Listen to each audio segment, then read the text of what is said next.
Hey there, amigo. You want to pull up a stool? Welcome to the bar. This place is special. It's the last best hope for any of us. You really think you can change it here? We're building the place that we dreamed of.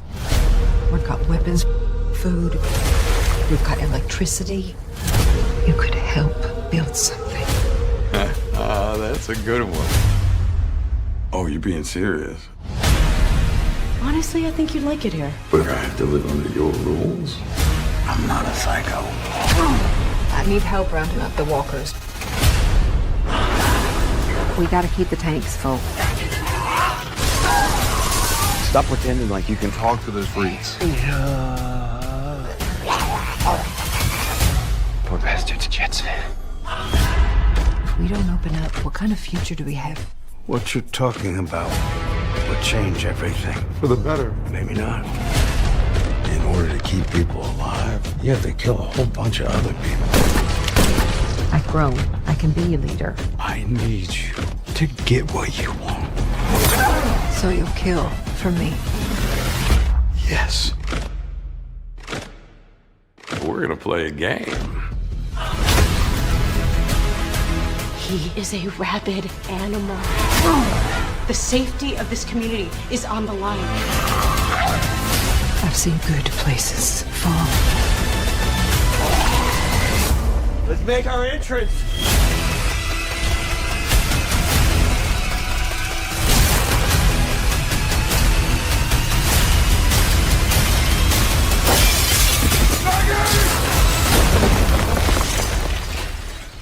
Who's left to stop us?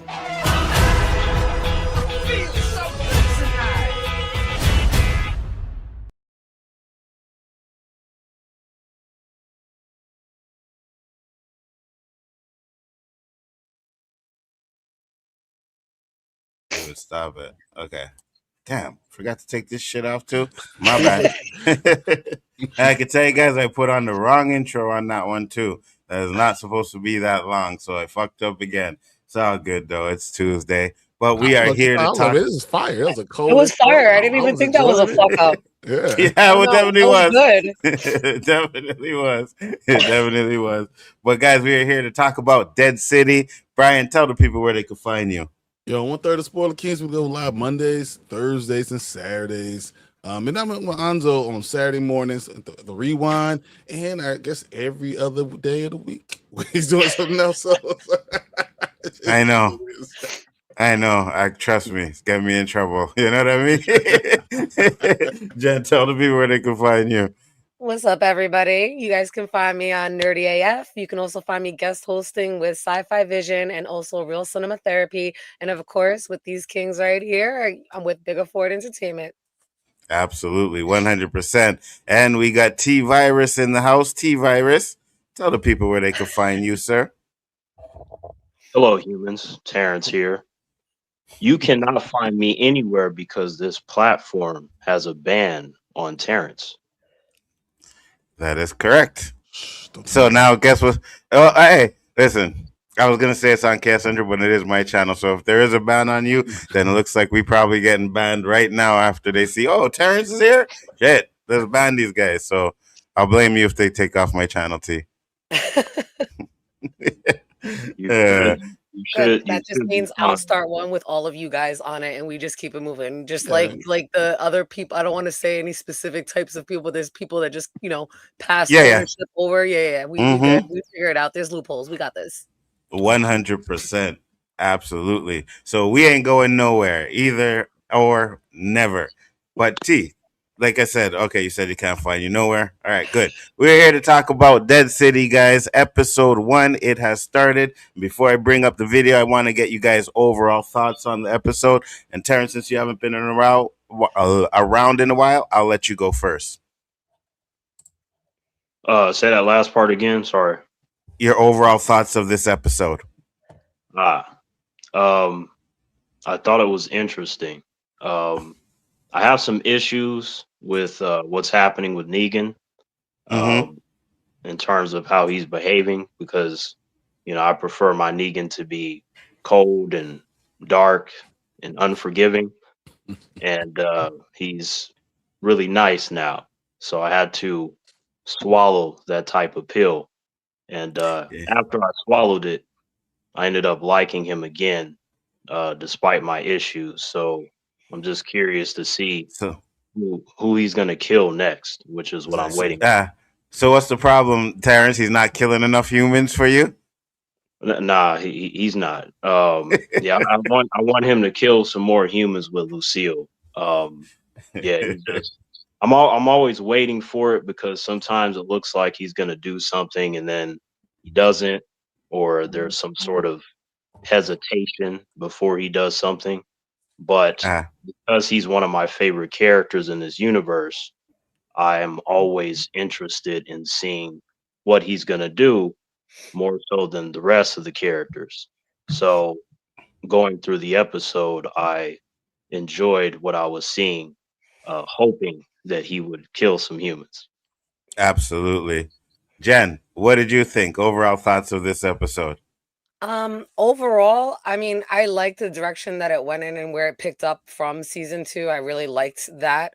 Um, I have my overall qualms with the show to begin with, but at the end, there's a scene that I was like, come on, like, I'm not about any type of fucking love in this show.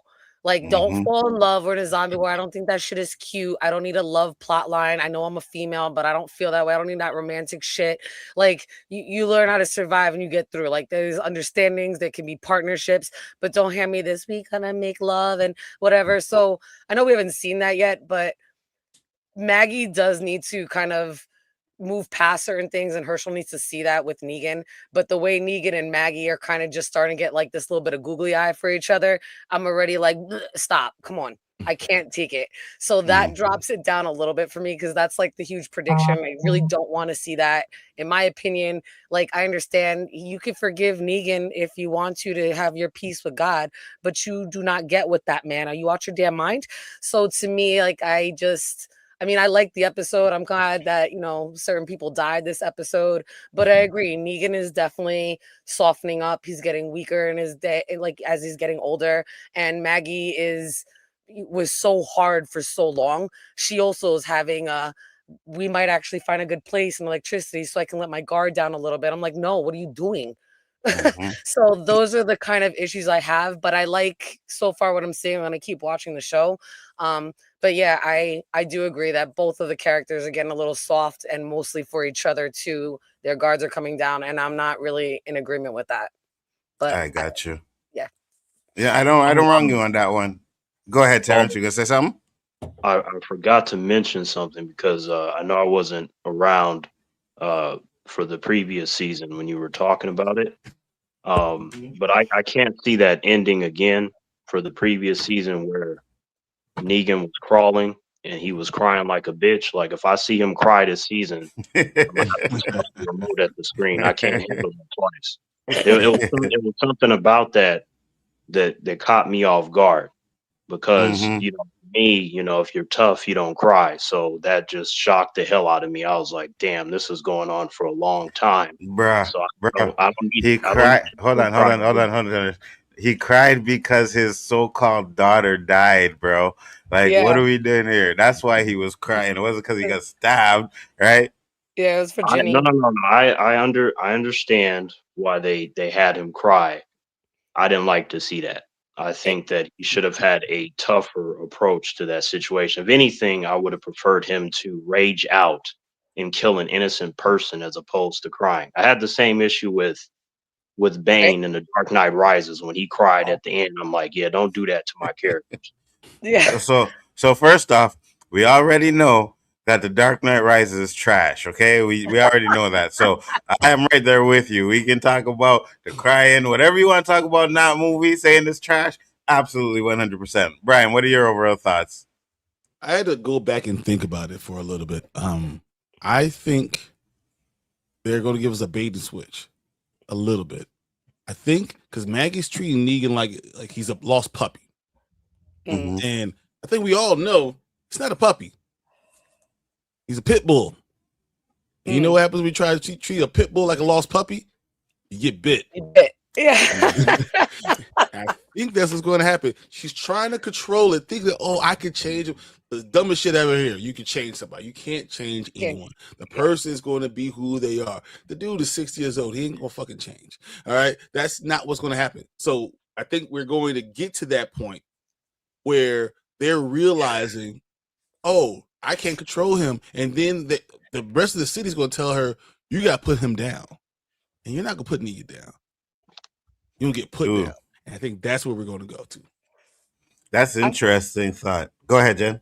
Now that you say that, it's building, right? Because he's been sitting like a little lapdog for the Dama and then the Crow and everything that kind of happens. So I could see him turning around and all that anger has been building up and then him unloading it all on Maggie. Because she's the one that's still around, that's closest. And when it kind of hits him, she's going to be the only one around to take it out on. Right? Because, I mean, they think the Dama is dead at this point, even though we saw at the end that she clearly is not. So he's going to take all of that anger now that the Crow's gone too, you know what I mean? So I actually, now that you say that, I think that's a really interesting point, and I can completely see that happening. And not for nothing, that would warm my fucking heart so much if that happens. Because if Maggie tells him, I need you one more time, I would pull Glenn out of the fucking grave so he could wring her neck myself. Like, come on, you need what? You don't need nobody, bitch. Bitches get shit done. We don't need nobody. No. Facts. Darrow, thank you for popping in. He said, this is the first episode of the show I watch. And he said, is this show usually this mid? No, it's not mid. Definitely not. I don't even think this episode was that mid. Just nothing, not much happened though. Yeah, you know, right? He said, Maggie, I need you. Hold on, I'm going to get to that as well. Here to support, even though I don't watch a spinoff. What's up, Lawrence? Thank you for popping in. He said, this new showrunner is probably going to kill off the Dharma just like the Crow had. Yeah, at the end of the season, because I believe that, this is going to be the last season, right? And I do like what you guys are saying, Brian. I do. I just think we did all of that Maggie doing, trying to get Negan dead and all of that stuff. So I think it's the city that's going to tell Maggie that she has to get rid of him.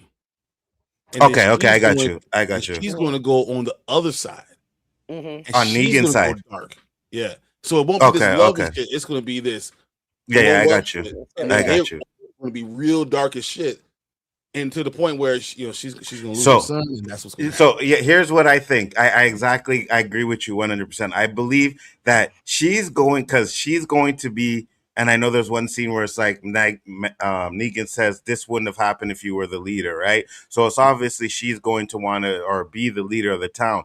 Then I think she's going to realize what it actually takes to be a leader, right? And that was being dark like Negan was in that time, right? Because remember, a lot of times we talked about it, Rick and them guys started that shit with Negan, right? So anything Negan did after that, you started that shit. You came in here, you killed my men for no reason. Well, they were doing it for, I believe it was Hilltop, right? They were doing it for Hilltop, right? Yeah, they were doing it for Hilltop, right? So you started that. You just opened up a can of whoop ass that you couldn't deal with at the end of that, And I think that's where it might go with Maggie, right? So I understand that too.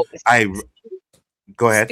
Speaking of Maggie, she did run Hilltop for a little bit, but that community is like night and day compared to this brand new concrete urban environment that she don't know like that they didn't really seal things off and like make it a functioning system. That's what Hilltop did, but that's not what this is. And I think she's thinking very confidently, like, I did this before. You're right. I know how to manage things, and I can think. I don't think she's overly cocky, but I think she's like building up her confidence and is going to realize that she can and will do it. And then when she gets into it, like Brian said, she ain't gonna be able to handle it. She's grown up on a farm and in the country. She's never been to the city like that. And no matter how much she can learn, she's always gonna lack resources and that like street knowledge or just that being in the city, how to find things and do things. I'm not saying that she's not resourceful, but that's a whole different skill set. Just like people from the city, as much as they can survive, they might not be able to milk a cow and do the stuff that she knows how to do on a farm. Like, it's just two different worlds. And I know they're still dealing with walkers and everything, but I agree with Brian. Like, I could see it going that way where like she's gonna get overwhelmed and get kind of caught up, and Negan's gonna be like, I'm out. They're gonna war.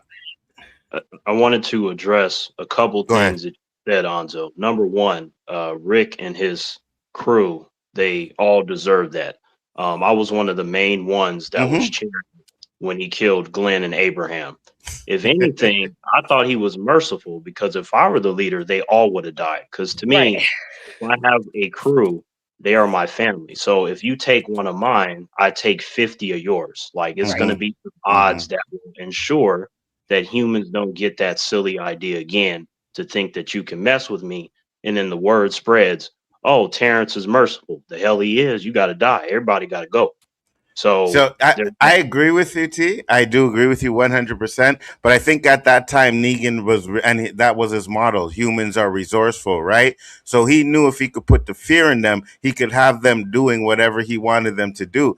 And it worked. The only problem is, now we know this because it's a TV show. And we know Rick ain't going to be a pussy for the whole couple of, I think it was like almost a fucking full season It was where a full Negan was season just, yeah, So full he season, right? where Rick was that was the crying all the mistake. time like a bitch. Yeah, God, exactly. it was Yeah, Right. exactly. horrible. I couldn't. Then he made my boy Daryl cry. I was like, okay, so he just made a couple of mistakes. You can use humans as resources, but you have to still Hmm. keep them in check. If they just so much as blink the wrong way, you got to take off a limb or something. Got to Yeah, remind them who's in Rick charge. should have been the one he killed, right? Right. I was gonna say fuck all y'all because Glenn didn't deserve to die. Yeah, that's Fuck my y'all. one So pick. he, so I'm with he, you, Brian. It was Glenn. You know why? Because think about like if you gonna get punked out at school, right? What do? You go in you find in the recess in the hall, whatever, the biggest dude, and you knock him the Knock fuck him out. out, right? Mhm. That's exactly what Negan did. Abraham was the biggest fucking dude, kill that motherfucker outright first, and then you kill the leader. The fact that Daryl decided to jump up and get cocky, he's the one that really got Glenn killed because Negan was not gonna kill anybody else. He should have killed Abraham and Rick. That's what he should have done. And then even if Daryl jumped up and did what he did, it should have still been Rick. And it wasn't. It was Glenn for no freaking good reason. That That's pissed me that's off. the problem That I was the have is worst. that Glenn didn't deserve to die in any way, Right. shape, or form. So fuck Right. him. So for so, that, so here, so and then, if but I'm then, Maggie, I'm pissed off at Maggie because she should have look on site. You're dying on site. If I'm ever in this situation, for you to be able to be I'm killing you immediately, just like you one of these walkers. I'm on site. So fuck her because the way she's acting right now. So so Nick, you're Rick was the one that convinced Maggie. I'll let you go in a second, Terrence. Sorry. Rick was the one that convinced Maggie not to kill Negan because it was Carl's wish, right? So that's why she didn't do it. But I'm right there with you. You don't survive. Anytime I see you, I'm gonna take a chance to slit your throat. You know what I mean? Like there's no doubt about it. So I get that, and that was what we talked about when we watched it. It was like, well, now you gave him a chance to be the have a redemption arc. Now he saved your son a couple of times. He saved Judith a couple of times. So the more he redeems himself, the harder it is to kill him, right? But I'm like you should have killed, like he should have died right away. Right. The same day. Same day Maggie came back and see Negan was there, he should have been dead. But go ahead, Terrence, you were saying? your other point about being a leader is difficult. So you will find that 95% of humans are sheep. They can't be leaders. They have to follow.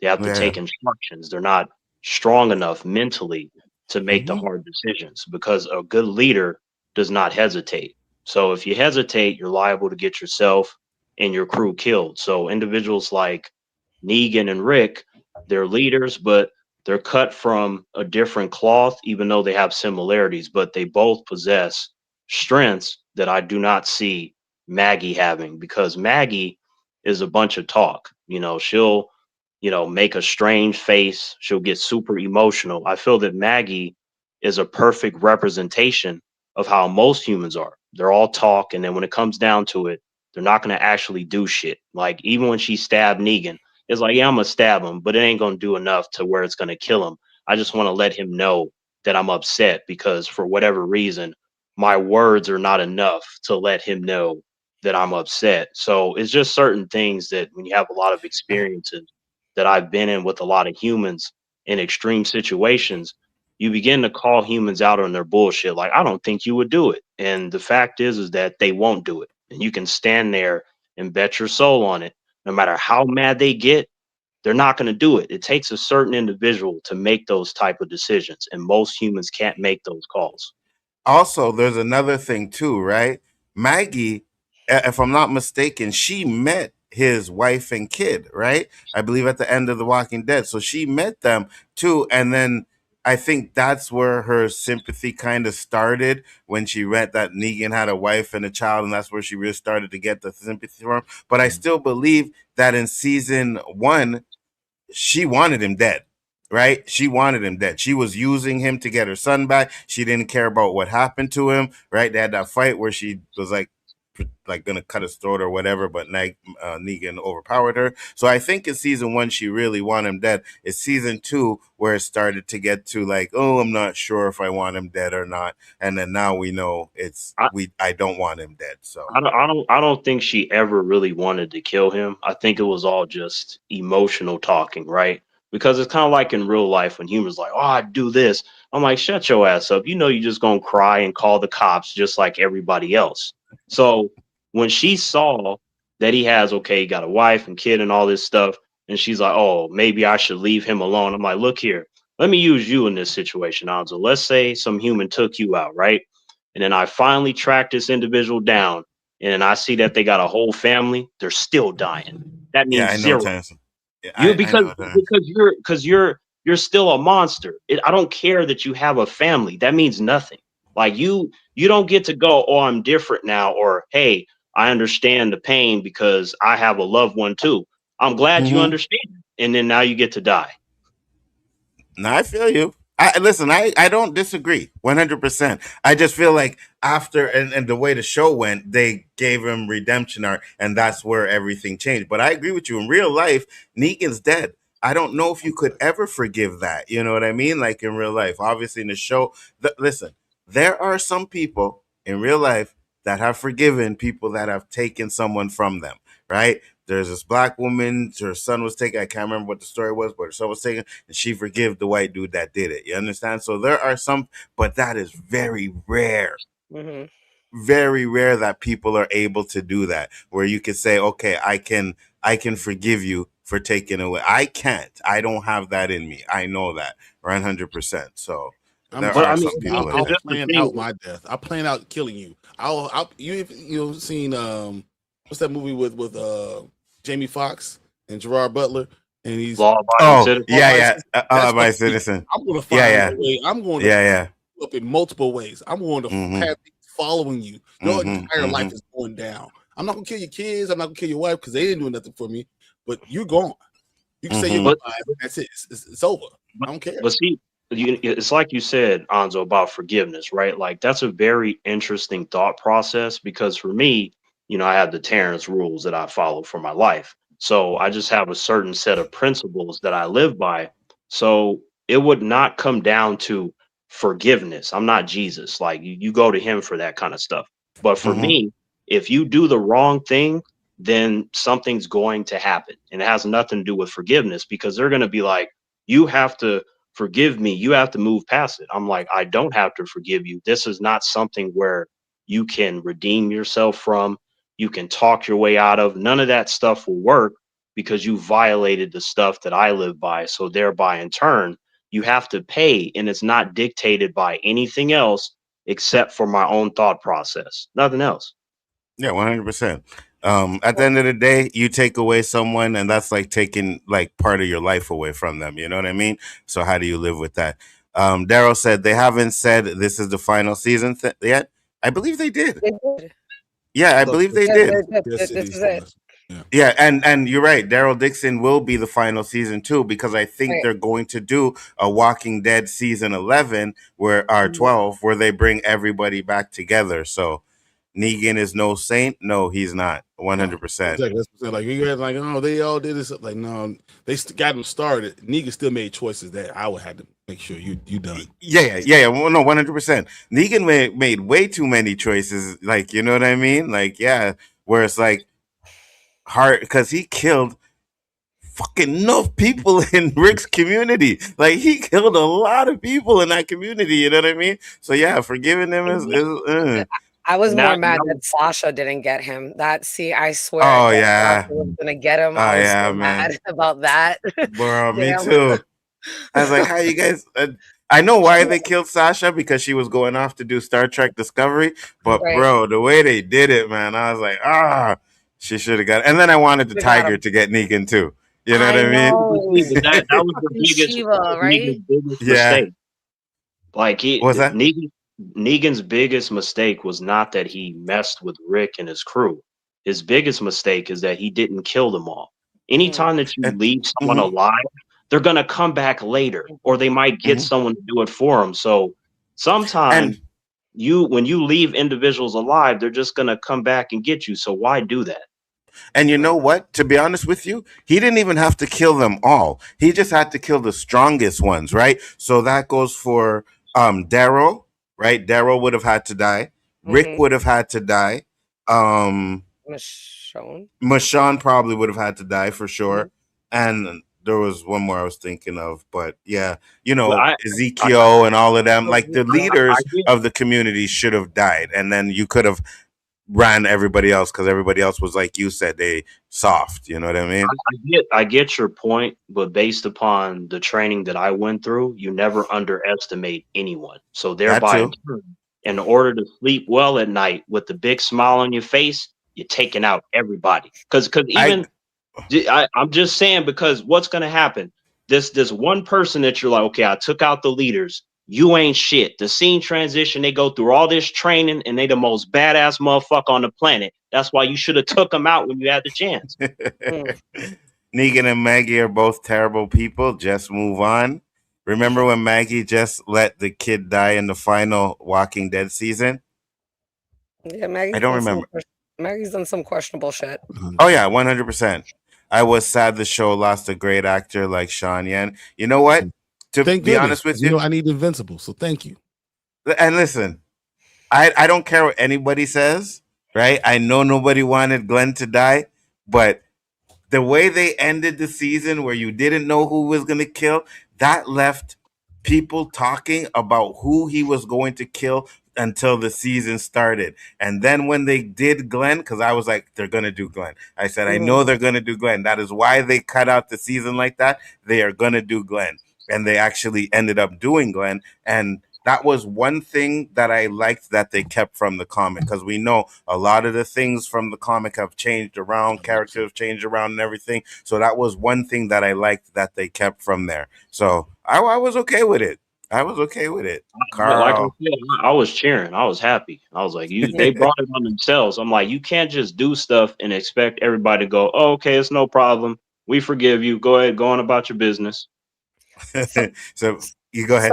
Go ahead, Jen. I have a question for you guys. So yes, being that Negan has survived and lasted this long, and obviously has earned some type of redemption for everything that he's done, now look at the perspective from Herschel, because Herschel just wants his mom to let it all go. And even when Herschel finally got Negan in his sights, he couldn't do it either. Right, because he knows all the things that he's done.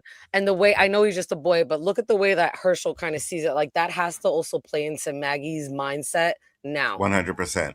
And 100%. even though, like, none of us are thinking about that perspective, we're thinking about our families, but we're not really considering, like, if our son or daughter at that point was that Herschel, that would definitely weigh heavily, because not even just what their fucking opinion is. It might just be how you want your child to look at you. Now, me personally, I would love my child to look at me like the fucking warrior that I am, and I fucking killed him. Yes, I fucking did. You'll get the fuck over it, and one day you'll do the same. Like, I just have that warrior-like mentality. But I know other people that are like, I would never want my kid to know that I did that. Like, I would only want to have killed walkers, not innocent people. On sight. So here's the thing, right? So, because one of my friends, he brought up the same type of question, Jen, that you just presented. So what I told my friend and all the other friends that were around me at the time, I said, I am not one that has children. I don't want them. But if I had a child, it's very important that my child not make stupid decisions, especially in an apocalyptic situation.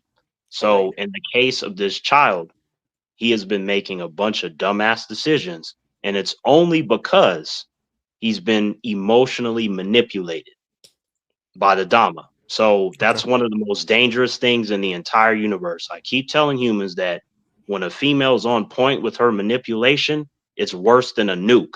Like, she don't have to do nothing. She can get you to do it for her.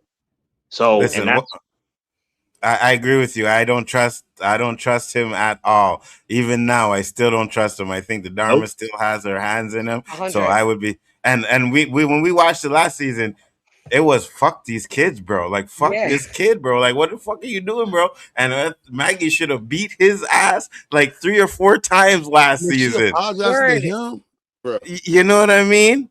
So I'm just I agree with you. I agree with you. He's emotionally damaged. I used to be emotionally damaged in that sense, and that's a very important time in terms of guidance. Now, I had to go through that shit alone, but if I had someone like the Dama or John Kreese from Cobra Kai, that shit would have shaped the fuck out of me immediately because I was looking for that. He was trying to get it in his mom, but his mom, she just really had, you know, the hots for Negan, you know, talking about how she was going to kill him and stab him and stuff. She ain't about that life. So naturally, a child is going to feel angry and jealous. Like, hey, focus on me. I'm right here. Why are you chasing somebody that we don't even know is alive or not? Like, why don't you just focus on me? I thought family is the most important thing. Isn't that what humans say? Like, that's what he was thinking. So naturally, him going off with the Dom, I was like, first of all, I understand, but this child is stupid and I'm never going to trust him. Like, even now with him smiling like, oh, it's okay, mom,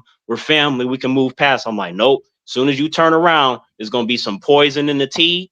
You're going to be waking up tied up. It's going to be the Dama smiling, eating like a plate of vegetables. It's terrible. I don't trust him. Yeah, neither do I. But one thing I will say to Jen's point, right? When she talked about the how Maggie, you know, Herschel and how she feels about her son, that's why Negan is still alive because Rick did that, right? Carl died, and Rick was like, I want to honor his final wishes, which was to bring everybody together, not kill Negan, right? And stop all the senseless killing and stuff like that. So I agree with you. I think, you know, sometimes when a child is involved, it can change your perspective on things. But again, on site, you dead. You know what I mean? I'm just saying. You dead. You got to have that Spartan mentality. We all know how they raise their children. I'm like, it just depends on the parent. It really does. Yeah, absolutely. The fact is that Maggie has let this gone on too long because he should have been dead before Herschel really ever could remember, walk, or speak, right? And had he not, because he didn't do that, that's why we're having these issues now. Because she would have never had to explain shit to Herschel. She could have said whatever she wanted to if she would have just murked him out long ago. Now we have these issues. Now these perspectives are weighing in when they should have never even been there to begin with. So I 100% agree. On site, like you guys are saying, 100%. But just knowing where the show has led us to, I know that his perspective has to weigh on her, which is why she is probably having these mixed emotions. I agree. I agree with you. I hope he has a painful death by the end of this season. I really do, because he just. He said the what if episode where Negan and Maggie are a couple will be interesting. So that's what it is. Because I know there is an alternate reality episode because they're bringing back Beth. Beth is coming back for that episode, so that's going to be interesting to see. He said. The what if episode is a Christmas episode, a Christmas love story for the ages. Interesting. A Christmas love story. So here's the problem, right? I get it. If they do that as a alternate reality thing, okay, 100%. But if they end up making it a reality in this show, like we talked about, I think Jen said it earlier at the beginning, like if they do this love story between Negan and Maggie, it's gonna ruin fucking everything for me. It really is. I don't want to see that happen at all. 2 things I don't like: love and Christmas. Oh hell no! So you love the Hallmark Channel? That's what I'm hearing. You realize I was here all along. Oh God. Yeah, I don't mind Christmas. I can't watch Christmas movies unless they're like comment. Like a Die Hard is a Christmas movie to me. Like I need something like Thank that. You. Thank you. Movies. I need something like that as a Christmas movie. Do not say that with Chris and Danny around because they will flip out. I've been saying that for years. That's a debate among humans about Die Hard. Is it a Christmas movie or not? Like to me, when you say Christmas movie, I'm thinking of shit like Home Alone and Jingle All the Way with Arnold Schwarzenegger. To me, Die Hard is an action movie that just happens to take place around Christmas. That's how. That's It's a what makes Christmas it a movie. Christmas movie. They have a Yes, Christmas tree and facts. presents. That's what makes 100%. they're having a Christmas fucking party. Like that's a Yes, Christmas yes, movie. yes. It is a Christmas movie. I say it all the time. I don't care what anybody says. I don't care You're what like, anybody says. oh, I've been saying that for years. Die Hard is a Christmas movie. If you could say 100%. Home Alone is a Christmas movie, it's the same thing. Facts. There's action and people are getting hurt the whole time. The kid is left alone, and that kid could have gotten left alone at any point in time, and that could have still happened. They chose Yes. to make it on Christmas with a Christmas tree and all that shit. It's a Christmas movie. I'm just, Period. I'm I don't just, care what I'm the just plot not line is. If expect- it happens I'm in just- Christmas, it's Christmas. I'm Yes. just not expecting that when humans say Christmas movie. Like if they're like, "Hey, Terrence, I got some Christmas movies." I see Die Hard and Batman Returns. I'm like, "Oh, okay." Batman Returns with Christmas time? Yeah, Christmas movie. Yeah, there you go. that was a Christmas 100%. movie. Yes. I'm just not expecting that. I wouldn't be against it, but it's like when you said Christmas, I just wasn't expecting these films. Not that I don't believe, like I don't have my own beliefs, but think about all the people that don't believe in something and they're like, oh, whatever, it's a Christmas movie because it comes out at Christmas. They don't have any ties to Christianity or any other religion to make it anything else. So it could be anything. They don't have a happy Santa God like thing in their mind or like religious thing. They just like whatever. It's when people decorate with that stupid tree and the balls for whatever reason. So if it happens during that, that's considered Christmas because that just happens to be the time of the setting, right? That's the setting. That's the plot that it's Yes, yes. I'll take explosions and death over that fucking family shit any day. I agree. 100%. 100%. I'll take the preacher's wife. I don't care. I'm good. Oh, that's a good one too. I'm good with Denzel, Whitney Houston. Fuck out Yeah, that it's stuff. I'm good with Whitney. it. I love it. You know, I never seen that movie. What? Yeah, I never watched it. I never watched it. Mm-mm. I'm good. I'm more Terrence. I want to see the guns and everything. I'm good with prison. I'm good. Listen, okay. So you're new, but the one thing, and I'll say this again, and I know Brian keeps trying to take my black card away from me, but whatever. I'll say this. I am not a fan of certain black movies. All right. I'm just saying. I love my people and shit. Yes. It's the near next. Yes. Yes. What movie are you talking about? So we talking about the stereotypical drug dealer, the bad guy type of shit like that, right? The Tyler Perry type of movies, them kind of shit. I think no. Tyler Perry is fucking trash. No, hell no. Yeah, I don't like any of the Medea or whatever the fuck. I don't like any of those movies. I think they're all garbage. And I didn't like. Okay, everybody don't hate on me.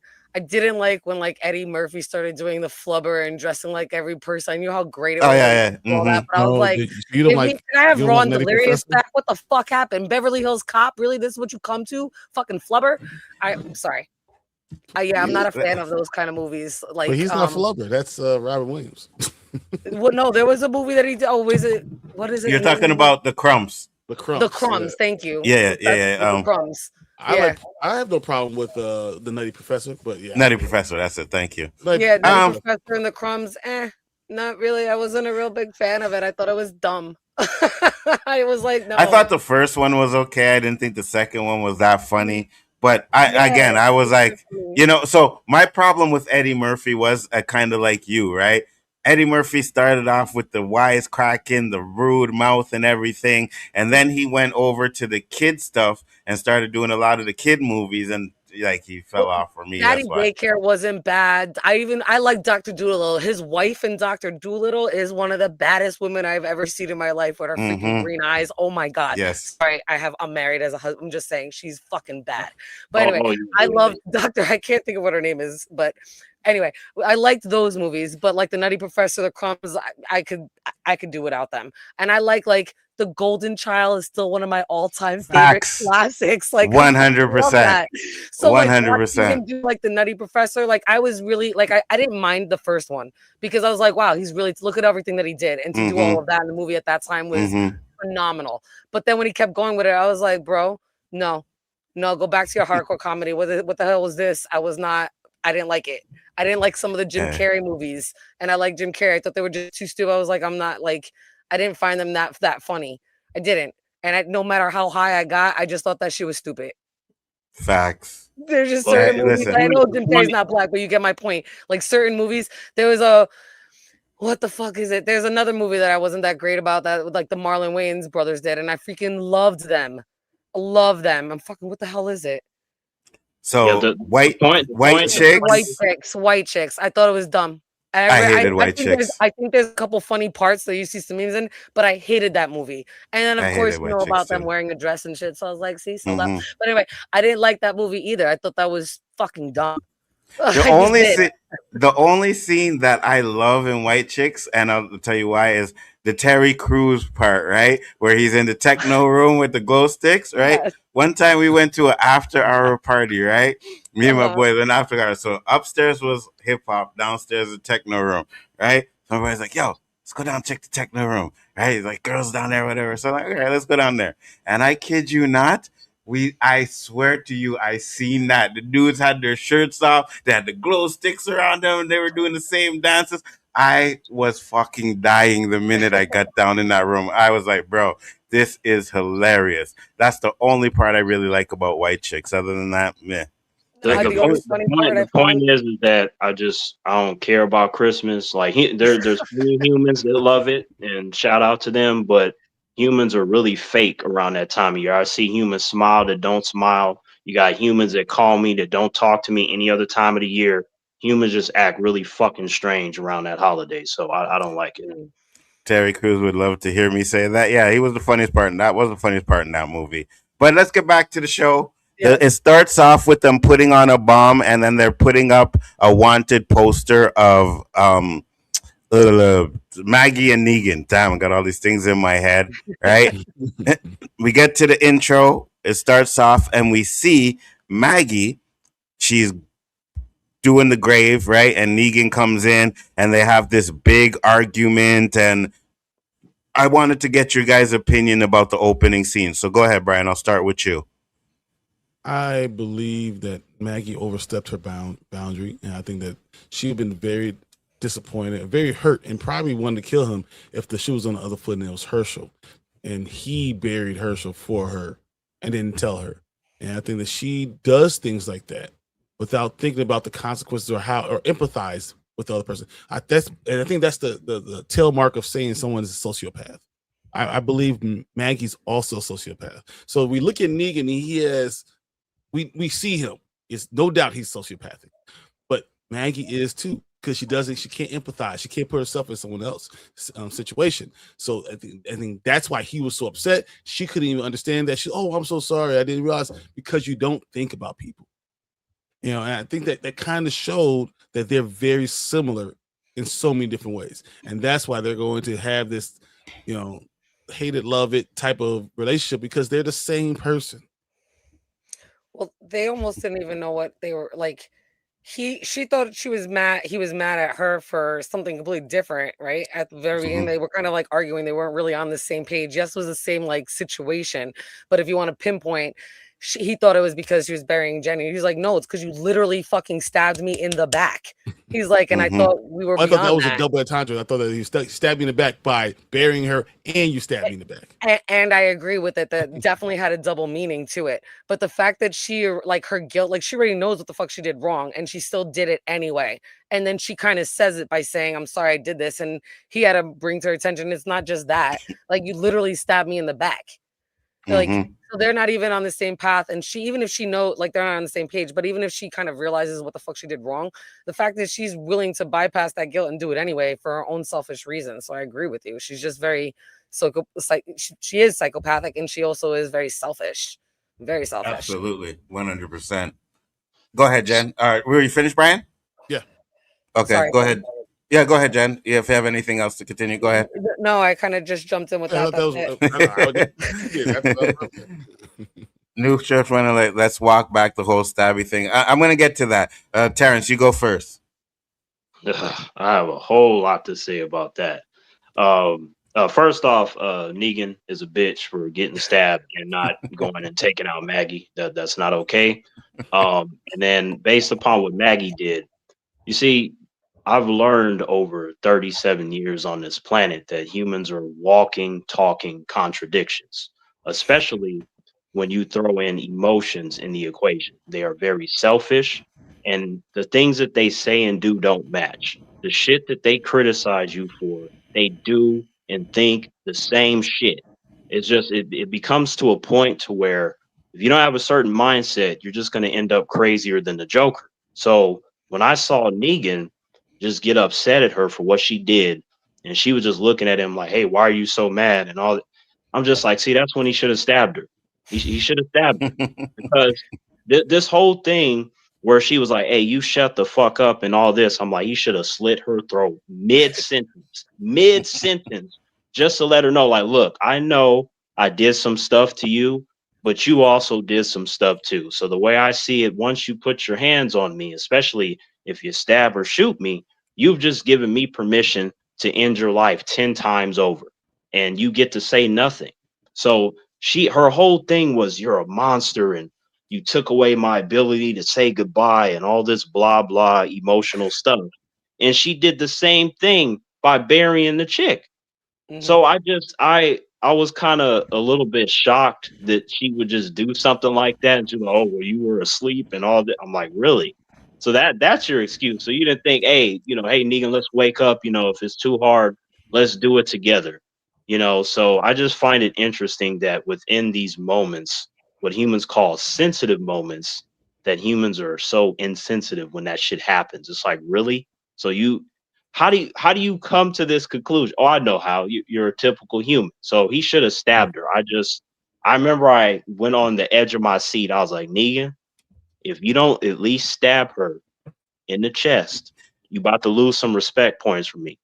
You're still gonna be one of my favorite characters, but you're gonna lose a whole lot of respect points because now you have just told Maggie that no matter what she does, she can say anything, she can even stab you, and you'll give her a pass. That's So bullshit. what about but here? Negan. Yeah, go ahead, Jen. Go ahead. I said, what about right here when she starts antagonizing him, talking about eye for an eye, go ahead and stab me, and she's flipping out on him? That's so manipulative and conniving, like the way she went about it. And I know you were just talking about that, Terrence, about how that is. Like, and then to be honest, that's when he should have done it too. Like, I was on the edge of my seat. I was like, he's gonna do it. He didn't do it. Like, I was like, wow, Negan just stared at her and then didn't do it because of whatever reason. That, to me, at that point, like, she gave him a chance and she wasn't expecting it the way she was saying it. He should have overrid that manipulation and fucking stabbed her. Go eye for an eye. Fucking put a hole in her. She put a hole in you. Unfortunately, most guys can't do that when it comes to females. I've seen it. So he's fallen prey, and he might have some feelings because he did send away his family. So that's why I can't take away all the points, because he was like, okay, if I have them around, I'll be weaker. And I'm like, that's factual. I mean, look at how the Dama just mentioned him and he crumpled like how a hammer goes to a peanut. The family is going to be used against you. So because he does certain things, I can't take away all of his points, but it's almost like when I give him some points, he does or says something stupid where I got to take some away again. So eventually it just kind of balances itself out. Daryl said Negan was just checking her. You see, that would have been me, right? I can't lie. That would have been me. I don't. No, the booty looked too nice. I don't know if I can do this right now. You know what I mean? Wait, hold on. She ain't got nothing. No, she. I know. She don't. Bro. I know she. No. I know she don't. 100%. I know. I'm just saying though. Yeah. Nzo, I feel you on that, but I don't care how good she may look. She's dead. I'll find another one. She's dead. First off, this is the apocalyptic time, so finding another one might be extremely hard. You know what I'm saying? You know what's funny about that? Like, look how long the main show is. How many spinoffs they keep finding fucking humans. Yeah. You're right. Yeah, you're right. They keep finding someone. Like, oh man, I ain't gonna never find somebody. I've been alone for 13 years. It's a whole community. You just, no matter where you go, it's a whole community, right? 100%. You create a colony house like in From, and you're good. You know what I mean? Military calisthenics, and they'll get that BBL. Don't worry about it. Facts. So here's what I'll say. Okay, I hear what you guys are saying 100%, but you got to remember, Negan, all till now, is still living with the guilt of killing Glenn. Right. Yep. So no matter what he does, he's always going to feel that guilt for what he did. That's why he's pretty much showing I owe you to Maggie. So that's why she has control over him. And I think was it you that said it, Jen? That said it last time, where or Brian, one of you guys said it, where Maggie's gonna have to actually let Negan go. You know what I mean? Say, I forgive you. You can go now, right? So I get that 100%.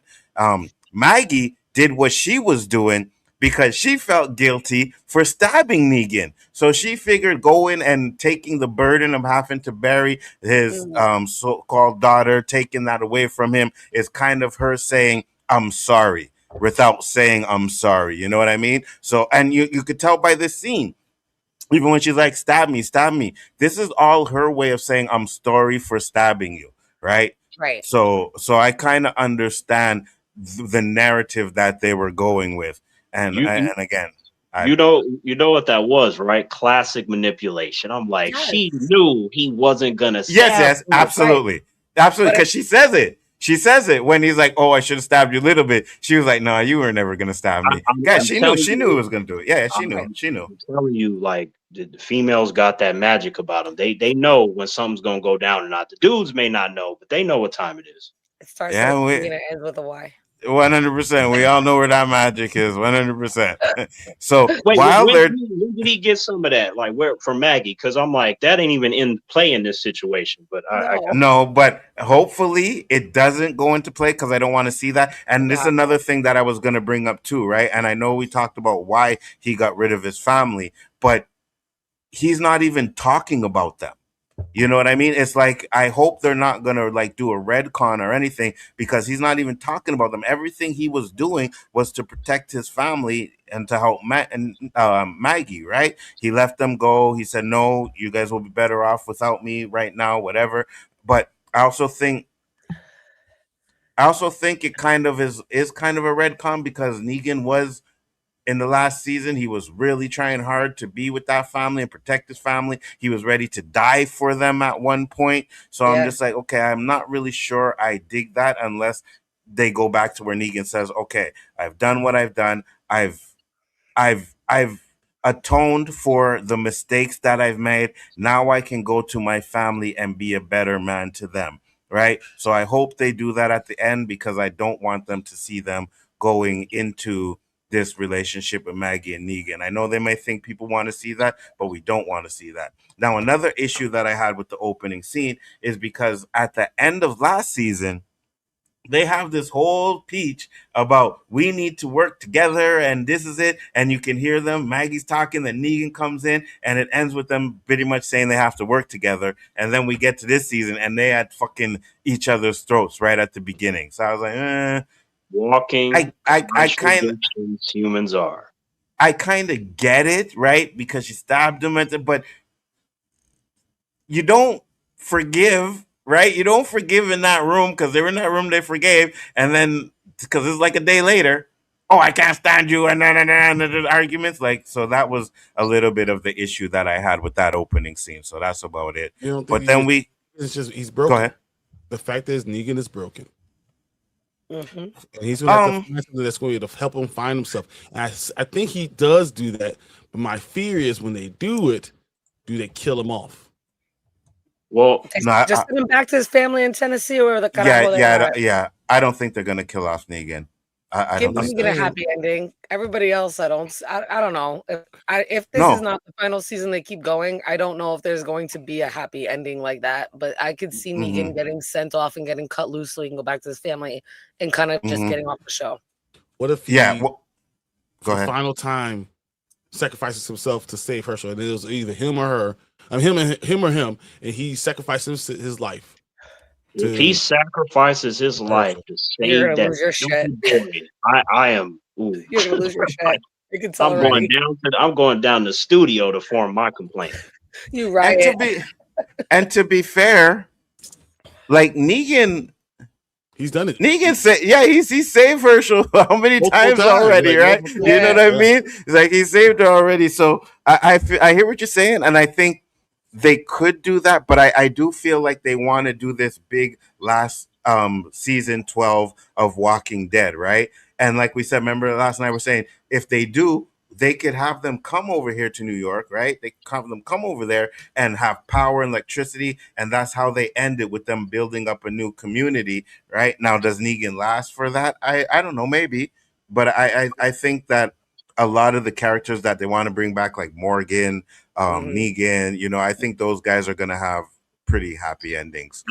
Especially, he should get back to his family. You know, there should be some point, because, you know, I don't want it to be where he's like, okay, I'm doing all this for my family, and then, okay, now that I'm in a certain position, let me send them away so they can be safe. It's like, okay, at what point do you go get them, you know, and be with them? Because otherwise it just seems like a pointless type of journey. Because the last time I checked, family is the most important thing to him, right? So like, you did all that shit for nothing. The BS that you're gonna get. You're gonna get Maggie and Herschel has now become his family, and then Maggie's gonna feel something about it, and she's gonna go see his wife and his daughter, and then they're gonna end up living together. She's gonna end up, like, protecting them. It's gonna be some bullshit. Like that. Okay, I could get down with that. Okay, hold on. Let me make this clear. You said that way too quick, Nzo. I want to make this clear to you, Nzo. You already know what time it is, but I'm gonna make you a promise right now. If something happens to you and we're in an apocalyptic situation, I don't care how good the booty is, they're dying. I'm not gonna do you like that. That'd be me dishonoring your memory by going and sleeping with the chick. You know what I mean? Like, nah. I feel you, homie. I can't make that promise. I'm just she's not gonna be on the other side. I can't make that promise. You know what I mean? But I lost my train of thought, so I'll get back to it. But we get to Maggie. They get captured by these two guys, right? And then all of a sudden, we get Herschel running up, screaming, "Mom, Mom!" And then we get the bomb. Now, what were you guys' thoughts on that one? Because I was like, wait a minute. Herschel's not dead? Hold on, let me bring it. Yeah, that for one, he was right next to the bomb. I don't know how he survived. Talk about plot armor. I'm sorry, but that was a building. You know what I mean? Yeah, I agree. So what are you guys' thoughts on that? Go ahead, Brian. He didn't lose his hearing. He didn't have a scratch on him. He wasn't even dusty. How is this possible, guys? Like, I know. How are we talking about realistic? I know it's weird. We're saying this in a movie about, you know, The Walking Dead, you know, a TV show about The Walking Dead, you know, zombies walking around every day. We're talking about that. That doesn't make any realistic sense. But come on, man. A bomb. And they did this already with, like, Rick. Yeah, exactly. Like, he blew up on the bridge and still survived, right? Herschel blows up this quick, and I'm like, but you're right. He didn't have no hearing loss. He was not even dusty. I thought that was really unrealistic. The fact that he could still hear was the biggest red flag to me. I'm like, even in like 90s shows and movies, they knew that you shouldn't be able to hear at that point. I'm like, what are you doing? Like, how unrealistic and how much plot armor does this kid have? You're waiting for the coyote to come by? He said the new showrunners tried to fix what they did with Maggie's son last season. You know what? It seems that way. I still don't trust him that much, but it seems that's what they're doing in the show. It could definitely be possible. Go ahead, Jen. Your thoughts on the scene? Yeah, I thought it was a little unrealistic, and I kind of was like, what's happening? And I kind of was glad that we finally got some things. I thought this was gonna, you know, amount to be a huger, bigger thing. But right away I was like, okay, so huge explosion. Walkers are going to obviously be coming, and obviously people are still after them because they're wanted. So I'm like, all right, hopefully this, you know, the story is going to start picking up here. So I kind of liked that we suddenly got that after Maggie's little crash out and this whole like little we're kidnapping you thing. So I like that we got something, some action. But when I saw Herschel just get up and walk away, I was like, what? Huh? Facts. Facts. What about you, T? Well, you know, it's no secret that a lot of individuals in Hollywood are afraid to do stuff to children. I mean, they've vocalized as much in many cases. So to me, I was not shocked that Herschel was fine. I was like, yeah, he has plot armor because he's a child. Unless they want to set up a specific moment where they're going to take him out. But aside from that, if there's no specific moment, or even if there is, he's going to be like Superman basically until they feel that there's time to cut him off. So I just kind of laughed at that. I'm like, well, it is The Walking Dead, so There's plenty of characters that have survived stuff where in real life they would be dead as fuck, but just not in this case. So I like the action of the scene, but him being unscathed and it didn't bother me just because I've seen so much entertainment that I'm used to the tricks and the traps that they lay. Yeah, we all know that he was going to be okay, but at the end of the day, it was just like, you want to put him at least a little bit, 5 feet away from the blast or something, you know what I mean? Or like, something like that. But a boo boo on your elbow. Facts. You know what though? He already has enough brain damage, right? Mentally, that's worse than anything physical that can happen to you. So I'm like, he already damaged enough. He's good. You were gonna say, Jen? Yeah, they could have waited till he got to her. She's like, you know what I mean, tied up. Like he could have gotten closer, and then they could have set off the explosion as like the production team, just to make it sound or like be more realistic. If you're gonna make them all survive, fine anyway. You know what I mean? Like let him get a couple more feet closer to her, so that way it just looks more realistic. Yeah, 100%. Because I think what they were trying to do, I guess, is a shock value to make you think he died in that explosion, and we already know he wasn't going to die anyway. So yeah, like Glenn, all the time that we thought Glenn was going to die. What I was talking about. Yeah, yeah. Oh, yeah. The amount of times they faked out Glenn's death. Yeah, 100% in that show was crazy. Said Maggie's son left to go with the Dharma, and now all of a sudden he starts at the start of the season. He's back with Maggie. That's where I had an issue. We'll probably get a flashback as to what happened there. But I'm just like, wait a minute. He left with the Dharma, right? After screwing over his mom and just left like that. So I'm like, what happened all of a sudden? And that's why I don't trust him, Right. So I could tell the new story runners just want to undo what happened in season 2, so they'll just kill off the Croat and the Dharma straight away.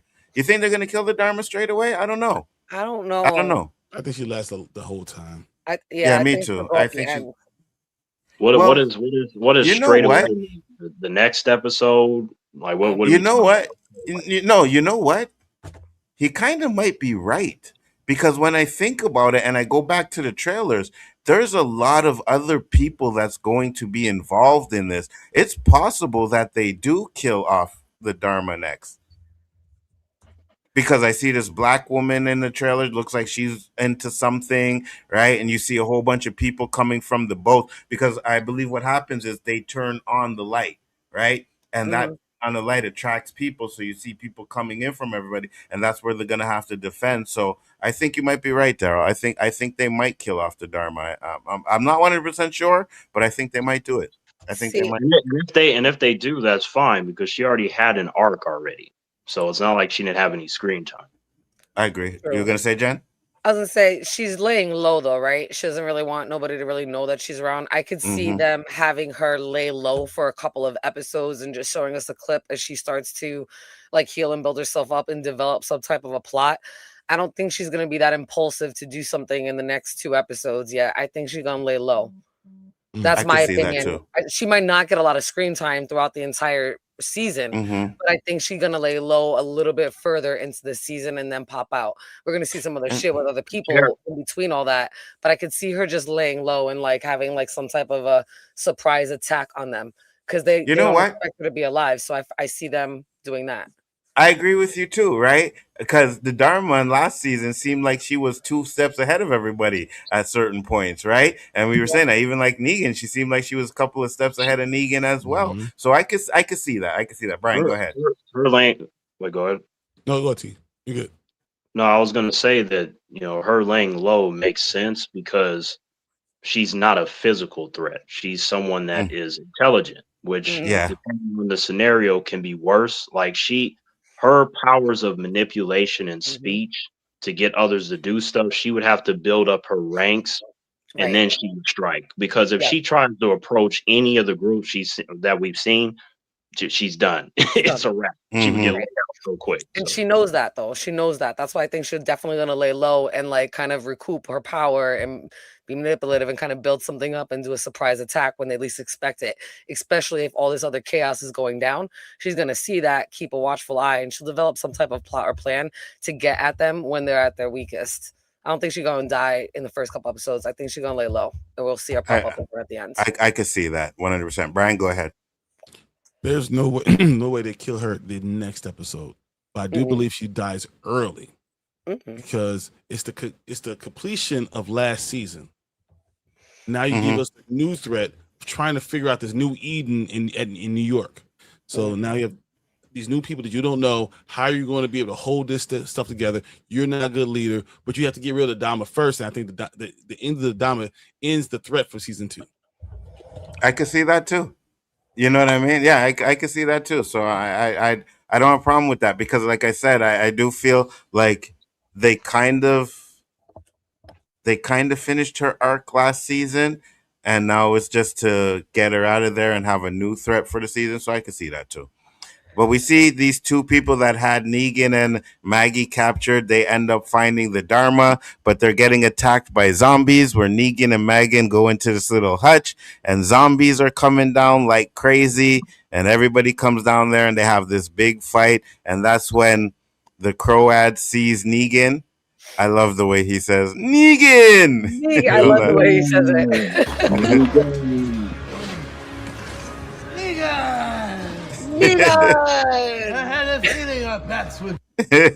He's always happy to see Negan, right? Because we know he's his mentor, Negan's his mentor, and stuff like that. But we find out that he was scratched or bitten by a creature. And at first I thought, oh, maybe he's faking, but we end up finding out that he's not. So first off, before I get into what the Croat did to these people and why they came alive, what did you guys think about this scene? Go ahead, Jen. You go first. For one, I was glad that they Me showed too. us him right away. I'm glad that they didn't let that prolong and like kind of go on because we knew he was still out there. So I like that we got it right away. And like you said, I love the way like Negan can do no wrong. Even when he like hates Negan for shit that Negan's done to him, he will always find a way to still love and admire Negan. And you see that no matter what. I was shocked that they kind of wrapped him up so quickly, and I like that they did, but I did think he would make it into episode 2 and they would take care of him then. So I like that they kind of went through what they did in this episode. But I like this that they popped him right up in here, and it kind of brings in the old storyline with the new storyline. So I like that combo and where they started off with that, like combining the two things. Absolutely. Brian? I was hesitant. Why is everyone helping? Like, why her brother said leave him, right? So Luis said leave him there. Why are you still doing this? And then Renata like comes in and still helps him do all this stuff. I thought that was stupid. I thought it was idiotic, because if you have someone who killed your family, why would you allow them? It's the same problem I have with Maggie. Like, why would you then bring him back in and you're saving his life? No. What are you doing? Let him go. She didn't even have to be the one killing him. She could have just left him outside. That's it. Yeah. I got you. I didn't understand it, and I think it didn't seem realistic to me, because in a post-apocalyptic world, after you've killed my uncle and my brother, I'm not helping you get your ass up. Yeah, that is true. The fact that Renata helped him was a little bit of a shocker. I got you. And Terrence? All right, first off, that whole Negan, like that shit was amazing. I fucking love it, because the way that he feels about Negan being his mentor is how I feel about my masters that taught me martial arts. Like, they can definitely do no wrong, and I'd be willing to do anything for them. Like, even if they do something to wrong me, I'll try to think of it as like maybe it was something that I did. So that's actually a very realistic response when you hold somebody to that high of a standard. So I do like that, right? And then as far as them helping him, I'm like, yeah, that seems about right. That goes back to what I've been saying for over 20 years. Humans ain't gonna do shit when it comes down to it. They're gonna talk a bunch of jive and stick their chest out. The scene transition, the guilt's gonna come in, maybe some religious aspects depending on who you're talking to, and then they're gonna end up helping, because the idea of letting someone die when you can help, most humans are not going to be able to sleep with that shit. So even though it's stupid and I wouldn't do that shit, I know that the majority of humans would, regardless of how wrong they were by that particular human. Right. I got you. I thought this part was pretty good. I'm kind of like Brian. We're like, well, because we find out what the Croat did, and he was kind of like a Negan clone. So I don't see why they actually didn't kill him. But I guess she explains why she kept him alive later on, which we get to here, where we find out what happened in the backstory. Right? They're having a birthday party. There's a pregnancy, and then the Croat comes in. He kills the woman who's pregnant. He kills her uncle and her brother. Right? Yeah, that's it. Her Or he uncle kills and her husband. her husband, yeah, which is the other guy's brother, right? And this was because, again, it was something that he learned from Negan, where he's like, "Oh, we need resources. Oh, you're a doctor? Okay, well, let's see how good of a doctor you are." And then he stabs him, and we find out that he's not. Well, he was a doctor and trained him, but he didn't really know that much.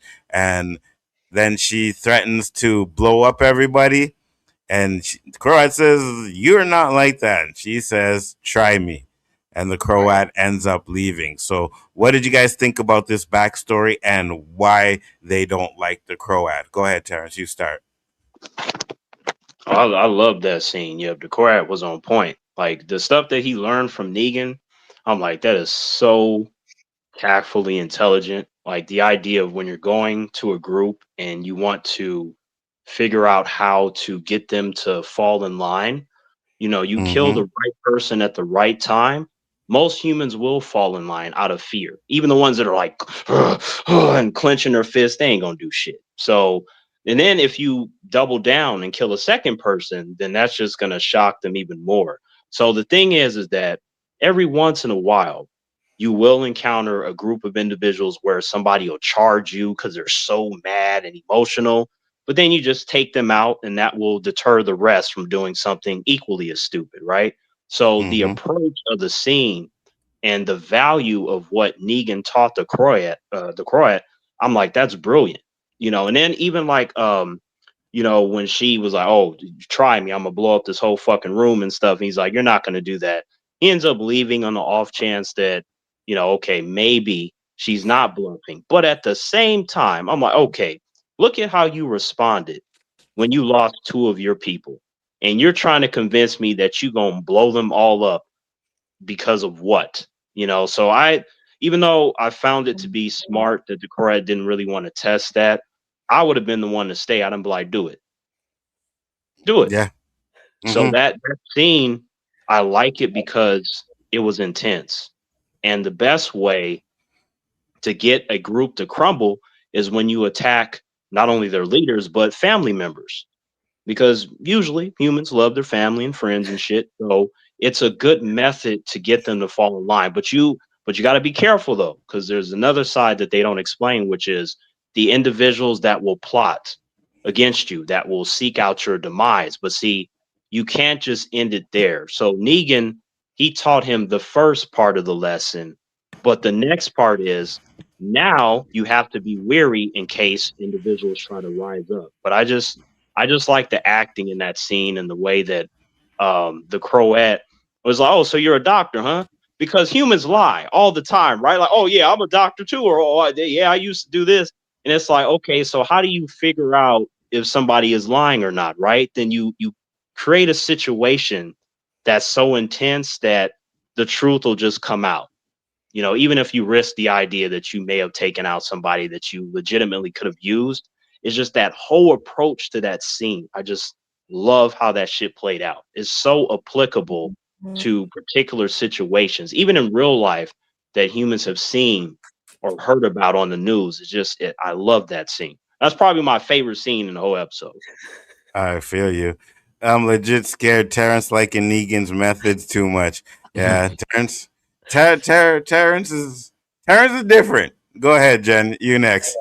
Um, when they did this flashback, I really like the parallel that they were trying to show. And it kind of goes back to what Terrence was saying before about human beings talking mad shit and actually just being a walking contradiction. Because here, Renata is about to take everybody out. She don't give a fuck, right? That's what she's about to do if they don't leave. And she kind of stands her ground, but then she's so willing to save him later on. right? So she kind of switches and doesn't do what she said. And then you see the Craw watching that somebody was going to blow some shit up, and then him actually following through with blowing shit up, even though it winds up causing his demise, because that's how he gets bit. So I really like the parallel, and it just shows the paradigm on how you can make this decision or that decision, and you still don't know how it's going to work out. And both of them had the option to do both of the choices that they either chose or didn't choose. And you see them both going through that kind of conflict and decision making. And I really like the parallels that the two scenes showed from the last scene to this flashback. And it also gave us the context to why she probably should have just fucking killed him, but didn't. And it, like you said, it's a contradiction because she should have and she didn't, despite everything anyway. Should have just left his ass outside to die, like I think Brian or somebody said earlier. So Louise Go ahead, Brian. Louise You're next. did the same thing. Like literally, no one's coming into my place. I don't. It's the end of the end of the world. I got zombies outside. You gonna come to my house and shoot somebody, bruh? I got a machete, chopping your head off. Like I don't understand. I don't understand how everyone's. You already had the death, so now you might as well just defend yourself for the rest of your family. You have another baby coming in. You have to make sure they understand they're to protect it. I would have just, he'd been done. This little dude was not going to shoot my uncle and my brother and say, all right, now you're done. Or I'm not going to sit there and let you. What did he say, Brian? We'll be in touch. That's basically what he said before he walked out. Like, we'll be back another time. Go ahead and think it over. Sorry.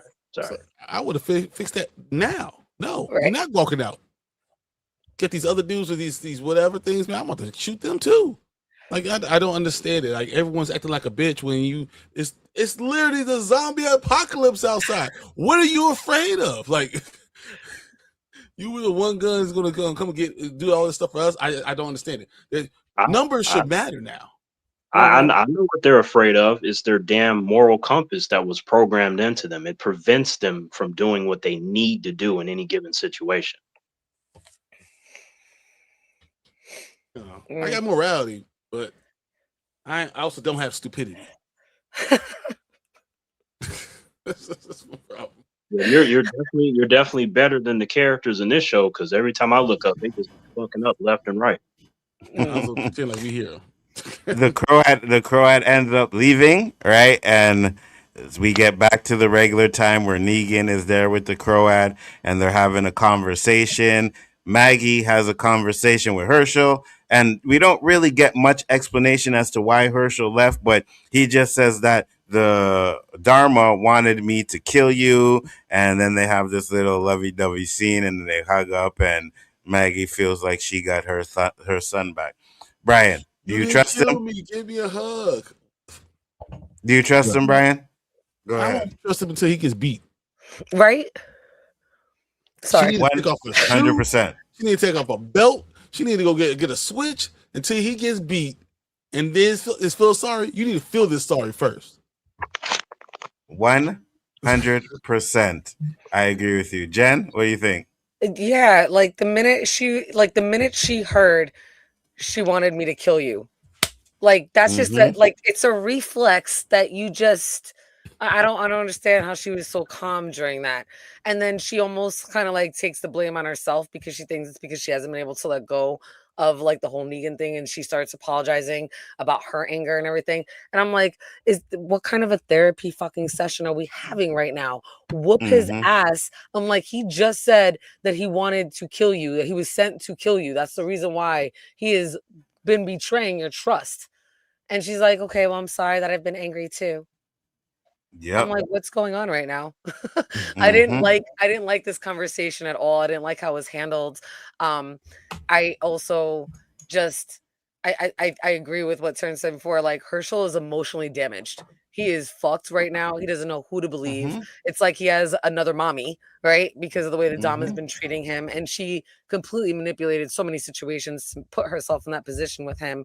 And I just think that he should be locked up. And if you can't kill your son, even though you brought him into this world, you can take him out, but you lock him up. I would not be able to sleep knowing that he's roaming around free. I wouldn't sleep at all, to be quite honest. 100%. I agree. And go ahead, Brian. No, this is Terrence. You go ahead. Oh, Terrence. Sorry, my bad. Go ahead, Terrence. Nah, I don't trust that little bastard. Like, I don't care how much he smiles or none of that. Because to me, like, I'm very big on the idea of betrayal. You only get to do that to me once. And if you happen to be family and you do it, it's a million times worse. And your punishment must be way more severe if you do some shit like that and you've been placed in a certain position. So, because, you're going to hear a lot of times, oh, I can't do that. That's my brother. That's my son. Yeah, blah, blah, blah. And I'm like, okay, well, they must not be if they were willing to serve you up to somebody that could have killed you at any moment. I'm like, you don't get to be family at that point. You're actually worse than a stranger, because with a stranger, I expect them to stab me in my back, try to take my can of baked beans. But if you do it and you're supposed to be family, I'm like, well, that tells me that there's nothing sacred in this horrible world, and you have to be punished. So that little boy, I would love if he has a painful death at the end of this season. Word, he ain't no Carl. That's for damn sure. And they killed Carl off. Fuck it. Fuck this little bastard. They should have killed him off. Listen, I said this last season. I say it again. The way she let this kid talk to him, I was like, there's no fucking way. There is no way.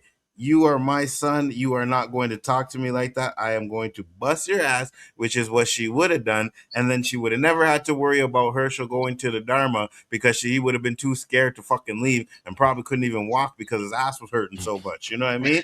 Like, yep. I wouldn't have took that. But so what Daryl is saying is that the showrunners are trying to redeem him or retcon what they did with the Dharma, which it seems like they're doing that. I hope they don't, but then again, I don't want it to be another double cross with Herschel again either, right? It's just, if you were going to do that, you should have had this progress at least to 2 or 3 episodes. You know what I mean? Show him with the Dharma, show the Dharma like really losing it. Oh, you need to kill Maggie, this and that. And that's when he realized, no, I can't do this anymore. And I need to go back to my mom. You know what I mean? Like this woman is crazy. Is lying. What's that? I still think he's lying. Yeah. So do I. So do I. I think he's lying too. But again, at the end of the day, if they are doing what Daryl said, which is they're trying to redeem him and making him like be on Maggie's side, then they should have led up to it, right? You can't just come in where all of a sudden he shows up out of nowhere. It's like, oh yeah, mom, everything I said last season was bullshit and I love you. Like, no. Like, what are we doing here? That's hilarious. Sometimes, depending on what a human says, I might let them talk a little bit if that shit is entertaining. I'm like, this damn human. Hold on. I might let them get in a couple of words before I finish them off, depending on how intriguing it may be. But nah, You see, now when you have kids, no. The minute they say something out of pocket that they ain't supposed to say, what? You don't let them continue. I don't want to hear any fucking else you have to say. All right. The minute you raise your voice, you're getting it. That's it. 100%. I mean, there wouldn't be no child if they served me up to the enemy. That'd be, yeah, no, yeah. But no, I'm talking about in the situation where I'm like, this person really thinks that they could come here, put the hand on my shoulder, bat their eyes, talking about I love you. I'm like, oh, do you? Then it would have been a knife to the throat, like you should have thought about this shit. And then I just would watch the light go out of their eyes. I'm like, that's how it felt when you betrayed me. There's these little like TikTok videos, right? And you see this little. There's one that I remember specifically. I seen it like about maybe a couple weeks ago. Little black kids on the table. His mom comes up and he says, "What'd you say, bitch?" And then it goes dark. And then you see like a blinking and the eyes open up. It's like, oh, you're waking up now? Yeah, exactly. That's exactly right. 100%. I was raised. Facts. Me too. Listen, my dad just had to give me the look and I wouldn't say another word. You know what I mean? Like that look was just like, all right, my bad. But Daryl said, go ahead, Jen. Yeah, and I don't understand. There's no CPS right now. Like, whoop his ass. Like, what are you afraid of? Like, nowadays, you can't even hit a kid in public because somebody are immediately recording it and calling CPS and reporting you. I'm like, that's one of the reasons why this country's been going down the way it is. Absolutely. Like, she has the opportunity to do that, and she doesn't discipline him. And I think part of the reason why is, oh, look at the world he's growing up in. That's exactly why the fuck he needs discipline and structure, and you're not giving that to him. You're not. You're running around riled. He should have a routine, get up. He should be training. Like, there should be some type of a routine. I'm not like a militant type of person, but I definitely believe in that type of like mentality and routine, especially as a teacher. She ain't got no routine from structure for him. That's why he disrespects and walks all over her. And she knows it because she's selfish and does what she fucking wants and doesn't put him ahead. But she will say everything that she's doing is for him. And it's not, it's for her survival. And she just would feel guilty if her kid died. Absolutely. Daryl said that's definitely what they're doing, and he said he's not lying. Well, we'll see.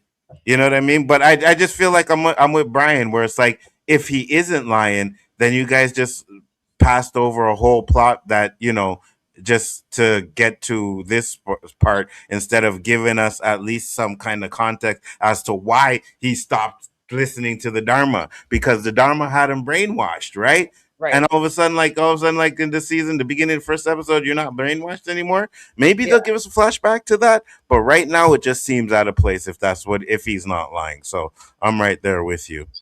So after the conversation, we have the Dharma and they telling him about the baby, and the baby's going to be premature, needs an incubator. Dharma says there's one tank left and I know where it is. And they decide that they're going to go find it. And pretty much Negan is kind of checked out, right?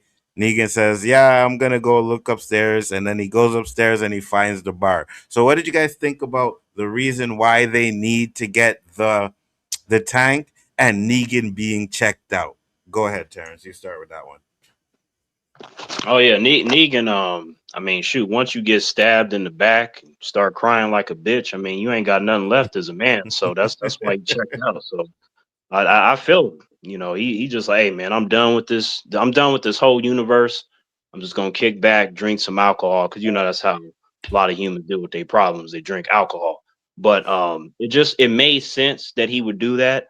But at the same time, with Negan, he has these moments before he bounced back to the familiar Negan that I love. So I'm like, it's always cool just to see how long he's gonna stay in these sorts of emotional ruts, as I call them. I'm like, yeah, that shit ain't gonna last. But this whole thing with the baby, I'm like, I'm like, I get it. Children are the way of the future, blah blah blah. I just that whole thing with the baby plot line, I don't care. Like, I'm more interested in Negan surviving. Like, everybody else can die as long as Negan survives by the end, then I'm happy. If Maggie survives because she's a cool character, I won't be too mad. But if Negan dies, I'm gonna be pissed. If he dies and everybody else lives, like I won't like that. So I'm right there with you.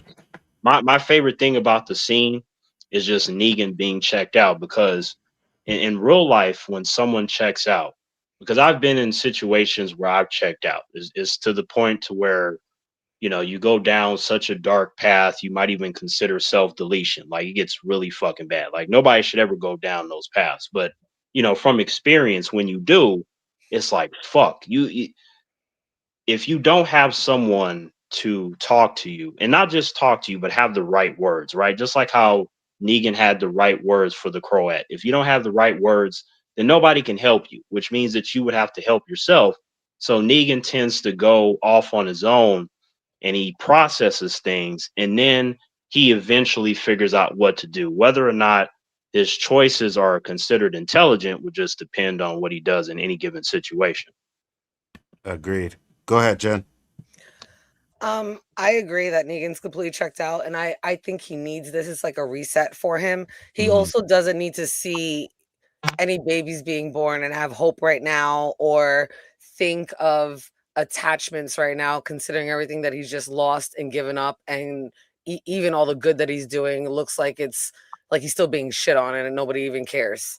So he needs this reset to really kind of reassess, like, what the fuck is he here for right now? So I 100% agree with you. And I think, like, he was like, this is like all too happy. You're having a kid. I don't give a fuck. I'm not trying to get attached. Like, I don't need any of this shit. Like, I really just need to go figure myself out right now, because fuck all y'all. And I kind of felt that in this situation, and I thought that's what Negan needed, a reset. And I'm glad he didn't fall in line and just kind of go along with it like he kind of did last season. He kind of was like, yeah, no, I'm done. He just like dipped out. And I was like, I'm glad he did something for himself. He needed to dip out. He needs to take a minute to reset. Agreed, 100%. shit. Brian? Yeah, what up, Terry? No, I just real quick, I just wanted to say that I think that anyone that has a baby in a zombie apocalypse is worse than the walkers themselves. Go ahead, Brian.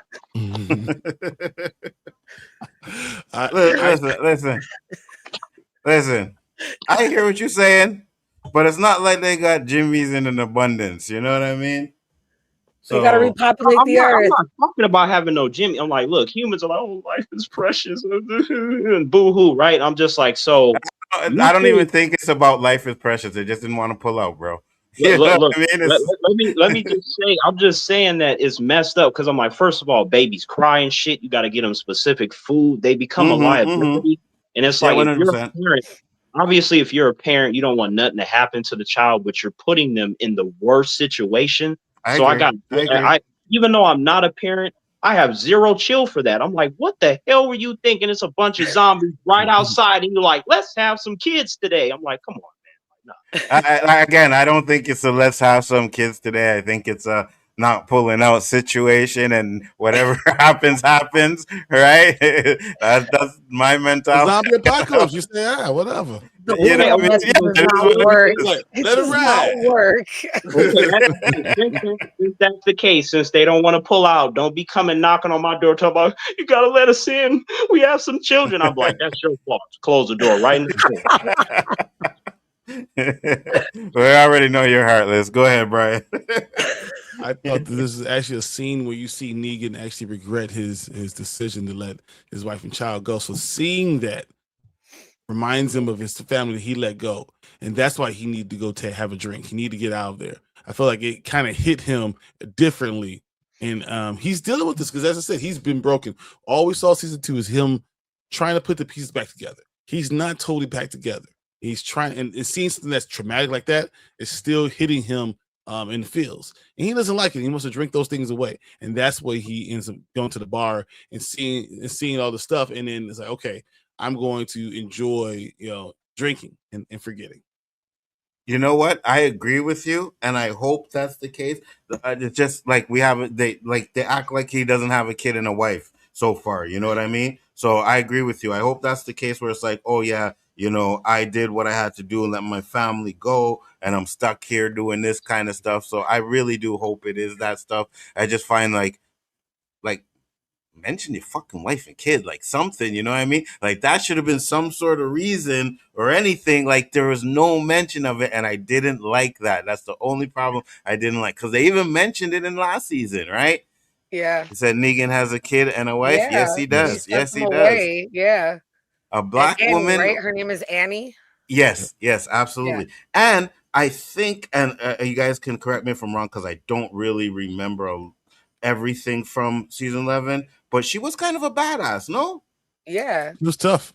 Yeah, she was a tough woman, right? Yeah, I believe she was. I think she actually, they didn't fight Maggie, but she had a like you're not doing this type of I'm standing up for Negan kind of vibe with him too, so I think she's kind of tough enough to be there. So I don't like that they're not mentioning him. That's up.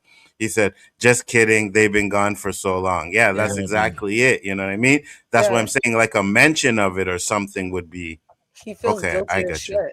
Mm-hmm. Yeah, and that's what I'm hoping they're going for, and not the fact that it's like this, oh, I feel guilty still because of Glenn and Maggie and stuff like that. I hope it's actually because his family is gone, right? Well, yeah, but he goes, look who he meets at the bar. That character is fucking amazing. I love Jimmy Simpson, right? Jimmy Simpson, I think is the character's name, the actor's name.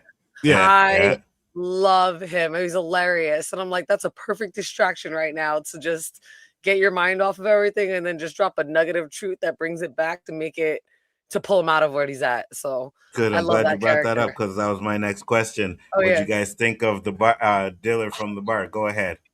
Perfect casting, in my opinion. I love that dude. I haven't seen him in a minute. So seeing him pop up on screen and then knowing his person, like how he usually, the roles that he usually plays since like the fucking 80s, right? Like they were like pretty, like, what is it? whatever, the fucking Molly Ringwald, whatever. He's been around Pretty for a Woman. minute. Or is it not Pretty Woman? It's Pretty in Pink. Pretty in Pink. Yeah, right. Pretty in Pink. So like just seeing him and knowing like his character and how he can just be like this pompous ass, but like can be funny as hell. I thought it was perfect for a Negan.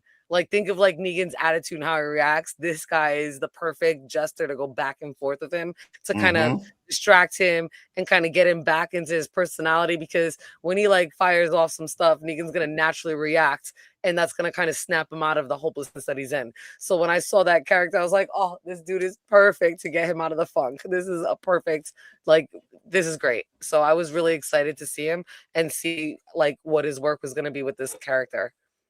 It's funny that you brought up Pretty in Pink because that was one of them. Like growing up, I loved that movie for whatever reason. I loved that movie. I thought it was really good, and I think I was. Say that. I love that movie. One more time. Just say it. Fuck you, Brian. How's that for you? Hey, I loved it too. I love Ducky. Oh my god, I love Ducky. That's what I hated about the movie. That Ducky didn't get the girl at the end. Oh, you know what I mean? Yes, but that no, he ended up dude falling out of the tree. Bro. Yeah, Ducky got the friend, right? He ended up with the friend at the end, but he was going after Molly Ringwald for the whole thing, and I was like, man, I hated the guy that she ended up dating, like the lead. I hated him. Yeah, I didn't like him. I'm like, no, should have been with fucking Ducky. That's what I'm talking about. 100%. It was such an 80s trope. It was crazy. That's a classic. It's a fucking classic. Absolutely. Brian, go ahead. I was trying to get you to say, I love that TV show. And I know. I was going to get the time clock, and I was going to have that forever. Yeah, I know what you're trying to do, bro. I'm not dumb. I see it. I see it. But I'm going to have to now go and edit the video because I know you're gonna clip it from YouTube. So I wrote down 134.48. Yes, I'm gonna say it's at 134, Brian. Don't be mad at me, Nzo. That shit is gonna be gold. Listen. I told you guys. I told Brian backstage, right, when we were talking about Moonlight last night, and I was like, "Yo, Moonlight was trash." And then I kid you not. I kid you not. I watched the first episode of the roundtable we did, and I was like, okay, I like the first episode. I was like, no, I must have hated like the fifth episode. I went to fifth episode. Oh, I like this one too. Then I went to the sixth episode. I was like, wait, I like the fucking series. Like, am I sitting around? I knew it, but I didn't want to say anything because I wasn't going to bust it off for everybody, right? So I was just saying, hating just to hate. Andre, you told me you told me you didn't like the series because of the contradiction that they had in the ending, how he was walking in that place and nothing was happening to him. You know, I think that's because you were on the roundtables with us. You were on them with us. Yeah. Me, you, Ashley, Danny, and everybody else, right? So you were on there with us, and I was like, shit.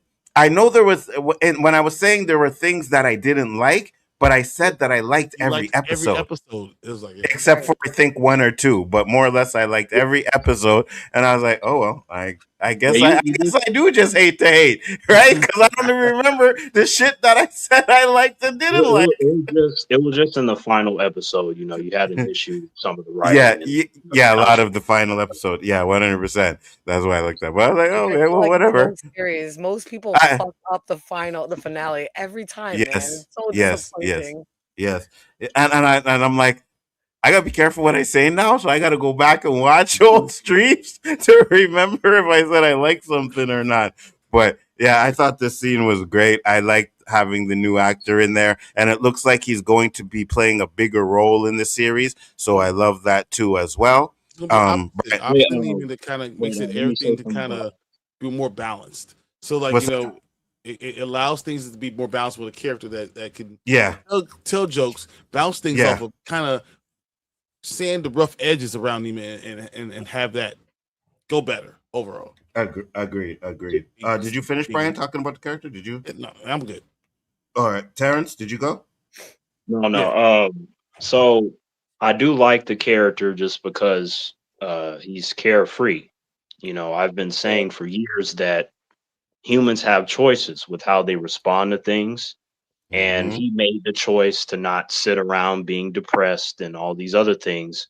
And he's using the walkers as if they're humans, like just having fun with them. Hey, let's play a game. I appreciate that positive outlook. because it gets fucking old every time I see a human. Oh man, my life before I lost my family. It's like the same shit over and over. I'm like, when we gonna get a character that's upbeat or something, or maybe a character that's practicing martial arts out in the woods and shit? Like, when we gonna get somebody beast like that, right? So seeing him was very refreshing. Even Negan was smiling. Like Right. when Negan smiles the way that he does, I'm like, he likes that shit because it's so different from everyone else, which is the same shit. They're either sad or they're trying to manipulate somebody. They're just all on these selfish approach. So I love that. Like, that type of contrast is important. It's almost to the point to where the audience that's watching, they forget that a human can be like that because they're so used to the typical shit. It was definitely a callback to like when Andrea meets Michonne, and Michonne is like having the the walkers, the way she had it with their jaw cut off and their arms cut off. So I appreciate it because we haven't seen that. Like, you're right. Like, so many people are like, "Woe is me," and they start a new life or they're trying to rebuild, but you don't see anybody like kind of having fun with the situation, or at least kind of taking the situation head on and trying to use that as a resource.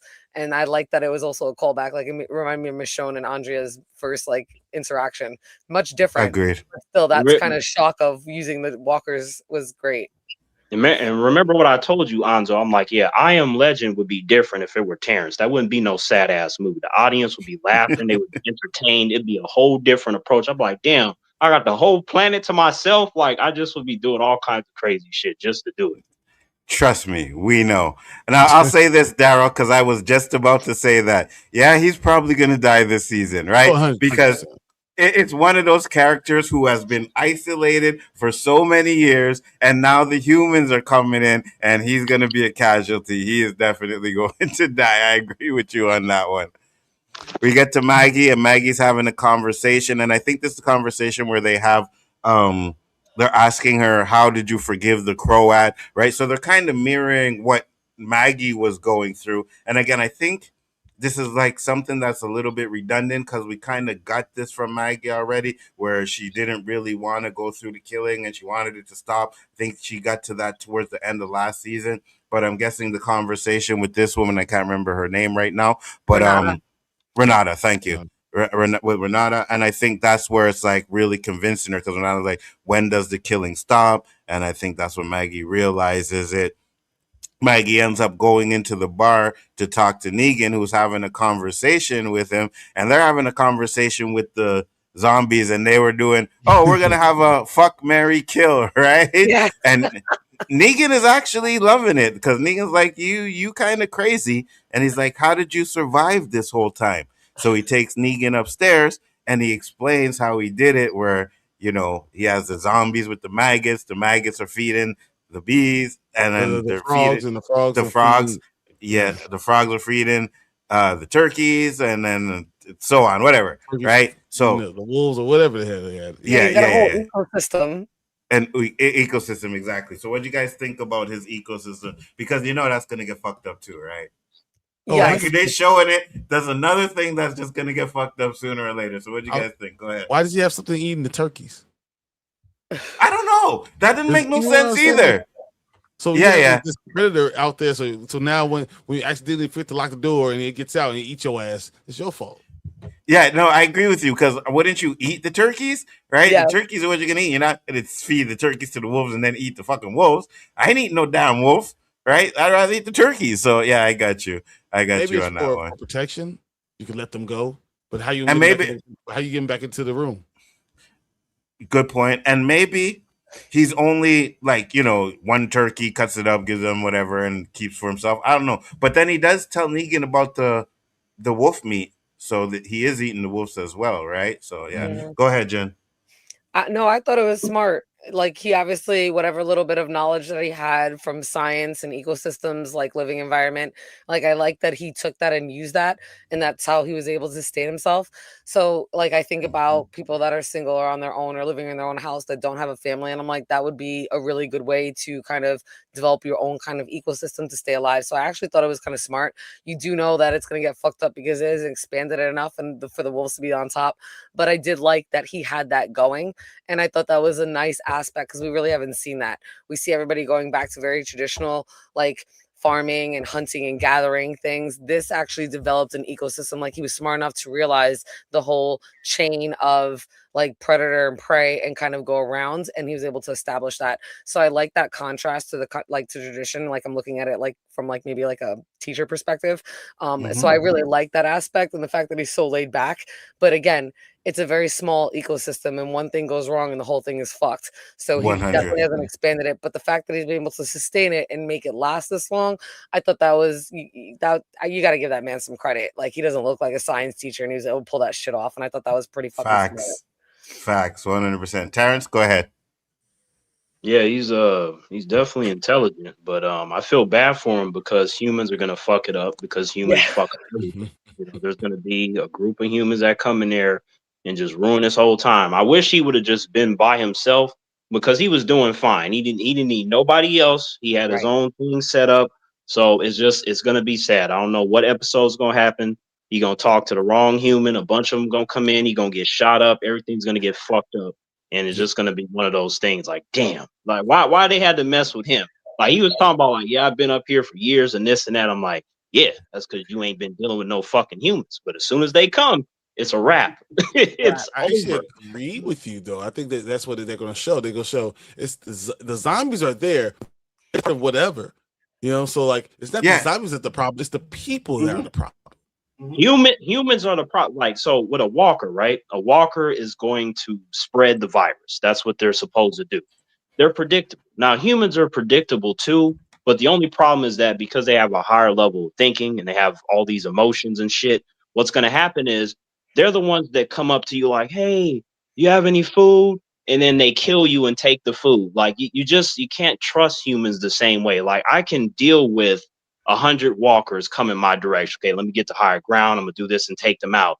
But if I see a group of 100 humans, I'm like, oh fuck, I need to come up with a way to pick them off and take them out. I need to figure out who the leader is, their history. There's so many different variables and problems that come with humans. Even the nicest ones, you'll find that the nicest ones could potentially be the worst. The main ones that are saying, I would never do that to you. I'm different. And that they're going to be the main ones stabbing you in the back and taking the can of beans. Look at Carol. Look at Carol. Carol is a badass, but is good that she adapted. So most humans, they don't adapt. They stay whatever they are because usually they don't have to because they're surrounded by individuals that'll do it for them. So it's really only in situations where they are isolated, seemingly without a choice, that they then make the decision to adapt. Like, okay, now I need to learn how to use this weapon. I don't like to use a gun, whatever. And then they adapt, and then that becomes a mainstay moving forward because that's the logical thing to do. But hey, all I gotta do is put some zombie guts on me, and we friends. We just walking, mind our own business, blending in. Like, hey, Charlie, hey, Sydney. I just give them different names, but just humans. They're always a problem. They will always be the most dangerous thing. Like, as far as I'm concerned, he was like, oh my God, there's zombies. I'm scared of them. I'm like, so you think they're worse than humans? I'm like, don't humans blow shit up and make stuff to kill other humans? I'm like, I don't see walkers doing that. No, they are evolving, but they're not that smart. And it's not like I Am Legend. No. Yeah, they better 100%. Those Resident Evil zombies, because then it won't be like a trillion communities around the world. There'd be none. Absolutely. So we have the Croat. He's dying. He's telling them where they can go to get the the last methane tank. And Maggie ends up going to have this conversation with Negan, and she's pretty much pouring her heart out. And this is when she tells Negan she can't do it without him, and I need you. And Negan decides to go and help them. So what are you guys' thoughts on Negan going to help them and Maggie's conversation with them? One word. Ooh! Oh, you have a word? I have a Terrence. Man, Negan a whole bitch out here in these streets. Maggie just had to bat her eyes. I'm like, he ain't even getting none, and she could just bat her eyes, and Negan, but all right, let's make a whole nother season. I got you, Maggie. You know what you need from me. I'm just like, what the hell, Nick? Because Negan, he has the guilt, and he probably feels like, okay, I need to do this because I owe Maggie. I'm like, how many fucking favors you got to do for her until that guilt is gone, or is it just going to be endless? Because at this point, I'm like, my boy Negan is getting repetitive. I'm like, he's gonna do it. He's gonna do it. I'll be surprised if he just says, you know what, fuck you, Maggie, and he just walks away. I'm like, he's not gonna do that, because even if he does that, the scene transition, Maggie's gonna be in danger, hanging off a building. Negan gonna swoop in like Batman and save the day. I'm like, man, what the fuck happened, Negan? That's a really good question. When is enough enough? When has he finally repaid his debt? If we're gonna go that storyline, because she hasn't fucking killed him already, which she should have done. So if she's gonna go the fact that she's gonna finally like not kill him, at what point is he gonna say like, how much more shit are you gonna want from me? Like how much more do I have to give for you to let me go and forgive me so I can be done? I think it's like, how is he gonna have to pay his whole life? I think it's because he took Glenn's life. Yep, maybe. Like, what's the call? What's the redemption? What's the price of that redemption? Like, how much is he gonna put in? Ain't no redemption for humans like that. I know humans are in the whole like, hey, if you try real hard and you pray and forget, I'm like, no. When you do certain things, it's over. It's over. You're not coming back from that. I don't care how many puppies you save out of trees and shit. It's not gonna be enough because you took somebody's life. Because when you say I'm sorry, or when you do something that you feel makes up for it, that human is still dead as fuck, and they're not coming back. Facts, 100%. But I think you guys are right, though. I think Brian said, like, as long as he's alive, he's gonna feel like he owes Maggie, and I believe it's Maggie that needs to be like, you've done what you needed to do. You can go now, to give him that peace to where, okay, I can finally leave, and I don't have to worry about helping or doing, like, making amends for what happened. Now, I don't know if I really want to answer this question, but I'll let you guys answer. What do you guys think of Jafar Jackson as Black Panther? No. No, isn't that the Michael Jackson dude? He's not dark enough. No, absolutely not. Daryl said walkers are just hungry. Yeah, I need you. Boo, that man. Absolutely. Just make out already. No, we do not. No, we do not. No, said, we I do not guess want them making out. Fuck that. Ugh. No, absolutely not. What's wrong with him, Anzo? I'm like, so he's spending all this time with Maggie. He got some black booty at home, and he's just constantly just sniffing after Maggie. What the hell's wrong with him? It's guilt. No, he's just. That's what I said. At what point is he gonna fucking suck it up and be like, enough is enough? I've repaid my debt to you. You either kill me or cut me go. He's gonna be on his deathbed, and she's gonna say, "I finally forgive you." But it's literally on his deathbed. That'd be terrible. I'd be so mad. I'm like, man, nigga, look at you choking on your own blood. All you had to do was go home to your family. You got black booty at home. You got a kid, and look at you now. You're dying in the middle of the street because you couldn't go home. Yep. Honestly, honestly, it's because we love Negan. Because if you're not going to kill somebody and you're going to let them live, then you're going to want to torture them for the rest of their fucking life. The answer is that there is no redemption. Like you said, Terrence, there is no redemption. So she's going to keep doing this until the day he dies because he doesn't deserve it. Ever. Yeah. The only reason why we kind of fight back on it is because we fucking love Negan. But he deserves every fucking bit of the torture. He deserves every bit of that manipulation.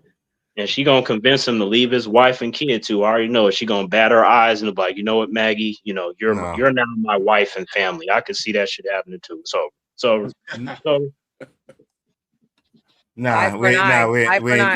raising her soul without Glenn. Annie can raise their son without Negan. It's eye for an eye. Then it comes down to that. You know what? And I think we talked about this before in maybe the second season or the first season, where we thought Maggie would do something like that, right? Maybe get rid of Negan's wife to, show kind of how it feels. But, and I think she had planned that. And I think that's when she had the conversation with Negan's wife. Like she had planned that to do something like that, if I'm not mistaken. But yeah. Man, I don't want to see them two together. Her ass up, Anzo. Like I've seen Negan's wife. Like I think that Negan's wife is slightly tougher than Maggie. I think she would tune her ass up real quick. Facts.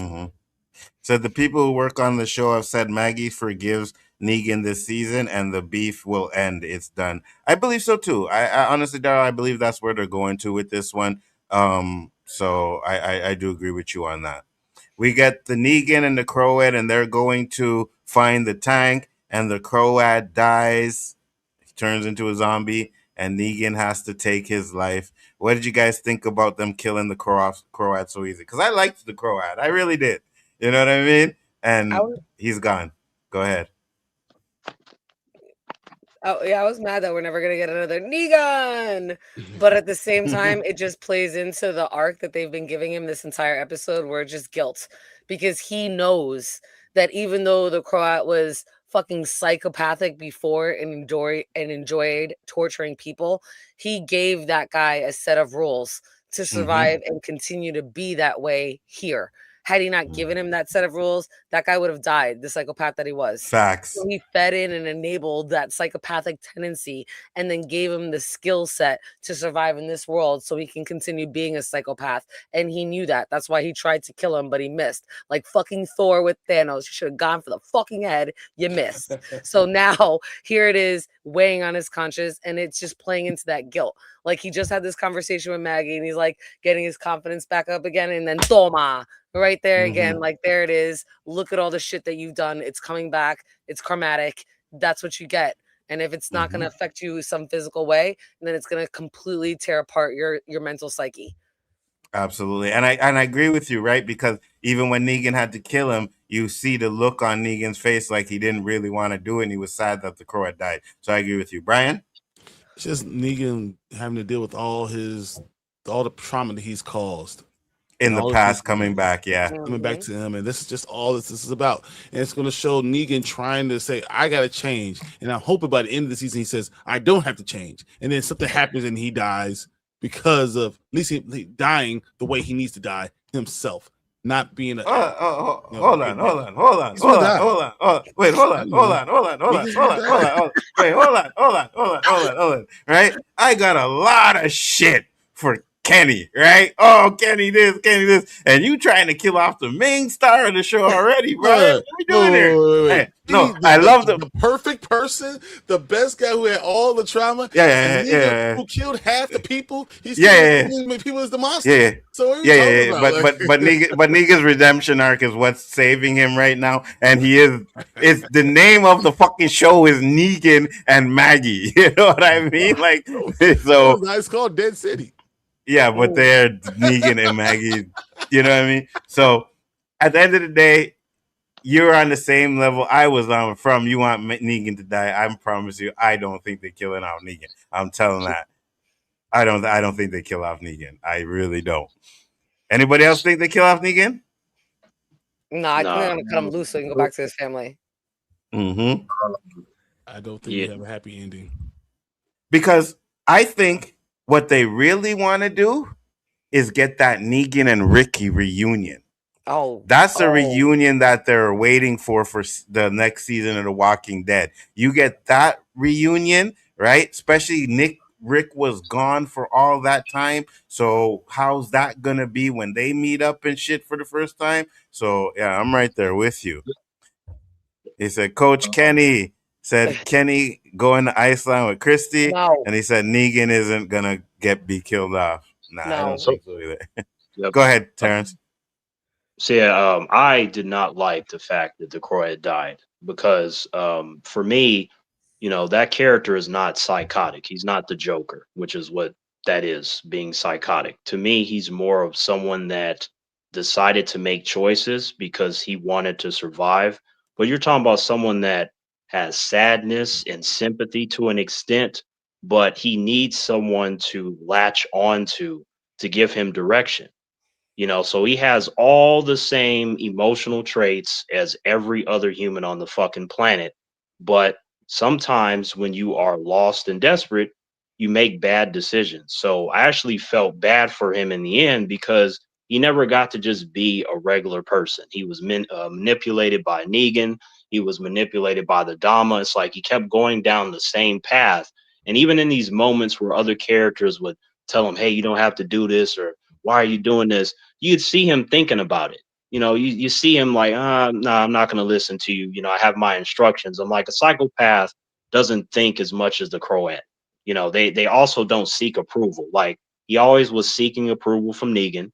he definitely wanted approval from the Dama. He was spazzing out like a bitch when she wasn't giving him the admiration that he felt that he deserved. I'm like, nah, that ain't no psychopath. There ain't no psychopath. I'm like, the Croat, deep down, he a bitch like most humans. It's just when you have all the stuff he was doing, it's easy to blind somebody to the human characteristics that are within him. But a lot of them would have made the same choices if they were given the same position, even though they say they wouldn't do that. So the writing that was behind that, and how Negan was sad because he realized, like, damn, this dude is only like this because of the shit that I taught him that he's supposed to do. But then Negan, because he's on his soft tip now, he's like, damn, okay, maybe that was the wrong way. So he died being fucked up, and I'm largely the reason for that. So he kind of felt responsible for him. So I was able to pick up on all that within just 30 seconds of that fucking scene. And I was like, that's so well done, because again, a lot of humans, they just gloss over shit. And, I feel like that's not the thing to do, because everybody starts as just a regular person until they go down a dark path. That's just what happens. Don't forget, he tortured and killed somebody after Negan told him not to. Yeah. That's why Negan cut his ear off. He enjoyed torturing that person, and he did it not because that was his first time. He knew to do that. That was stated way back when. So that and was it was a something that kid. Yeah, Yeah, and it was right. a So girl. It was a teenage girl that he killed. He yeah. tortured and killed a teenage girl. And Negan told him to stop, told his men to send him down there. And the girl was like, I'm going to do what has to be done. I know this because I've done this before. I know how to torture people. So to me, he is a psychopath. Whether he started having a heart and seeing things because Negan gave him a set of rules, like fucking Dexter's dad, Harry, did for Dexter. Like, he's still a psychopath, in my opinion, because he knew how to torture people and enjoyed it. That's what he did. Yeah, Dexter is a whole different cloth. But in terms of, so when it comes to Negan training him, this is why you don't train certain individuals, because a lot of times they don't know how to pull back. Once you light that fuse, it may not be as easy to stop as you think, which is why you got to be careful who you take into, when you give someone your mentorship, for the same reason that martial arts masters, depending on where you go, they won't even train you if they don't like how you think, because they always think about, man, if I teach this person and they go out and use my teachings in the wrong way, then I'm responsible for that. So that's how I feel Negan is with the Croat, because he was already psychotic. See, and then you keep on saying, yeah, I don't think he's psychotic. I just think that he's a human that decided to go off of the deep end. And, they have that saying, you're just only one bad day away. And that's true. A lot of humans are. See, what happens is a lot of humans, they have thoughts that they're afraid to share with other humans for whatever reason. They keep that shit to themselves. Sometimes they tell their best friend. Sometimes they tell their significant other. But they got some dark shit too. But they like to sit on their high horses. I'm like, nah. A lot of humans are very similar. They're just not necessarily in a position to make the same fucking choices. Like, even a psychologist will tell you that. What were you gonna say, Brian? I'm saying, so Negan was a gym teacher. Like, he was able to live in regular society. I don't believe Negan is a sociopath. I think Negan is an opportunist. I believe it's a sociopath. Not psychotic. I think he has. No, but we're talking about the Croat, not Negan. No, I think the Croat, not Negan. I think the Croat was a psychopath. Is a psychopath. Is a sociopath. Which there's a difference between a sociopath and a sociopath. He has these tendencies that are so bad that if he gets started down that road and you give him the rope, he's going to make it all the way down. He's going to make it because he already has those tendencies in him. He's not crazy.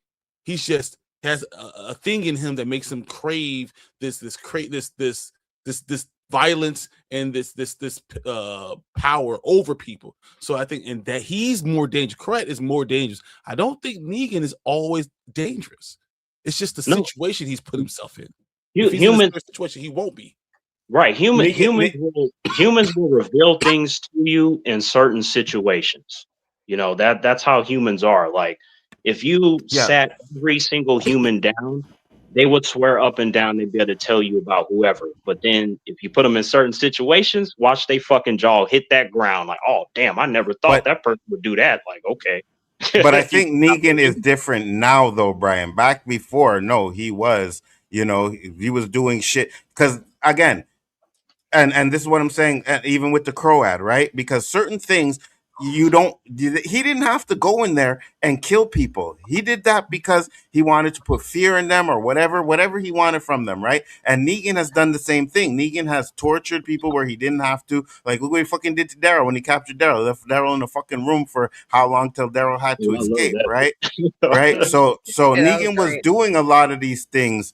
And I don't think it was all. I don't think it's all circumstance. Because I think he was playing a role and he knew how to. Right. I don't think he really is inside. I think this is what the Crow ad is inside. Humans forget that Negan used to sit around with the whole love shit like most humans. I'm in love, playing video games and shit. He was a regular ass fucking human before shit hit the fan. So somewhere along the line, he made the choice like, you know what?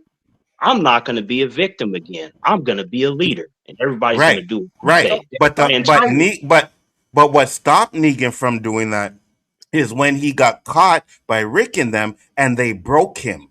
Right? Because you remember, he was in the jail and he was crying and he wanted to die. So they ended up breaking him. And that's why Negan, and then he met Judith, right? And Negan loves kids. So Judith, and even when Carl died, Negan felt it. He felt the pain when Carl died, right? So he was still doing a lot of these things that he didn't necessarily have to do. I think some of the things, you're right, he did it because of circumstances or whatever, but there was other things to show I'm the one in power. You guys don't have no power. I have the power. You got to listen to me. If you don't, you're going to die. I'm going to kill you. And he was killing people so Rick would fuck up and he would kill the weakest person there. He'd kill a woman or some shit like that. You know what I mean? So I think there were scenes. Here's my thing, right?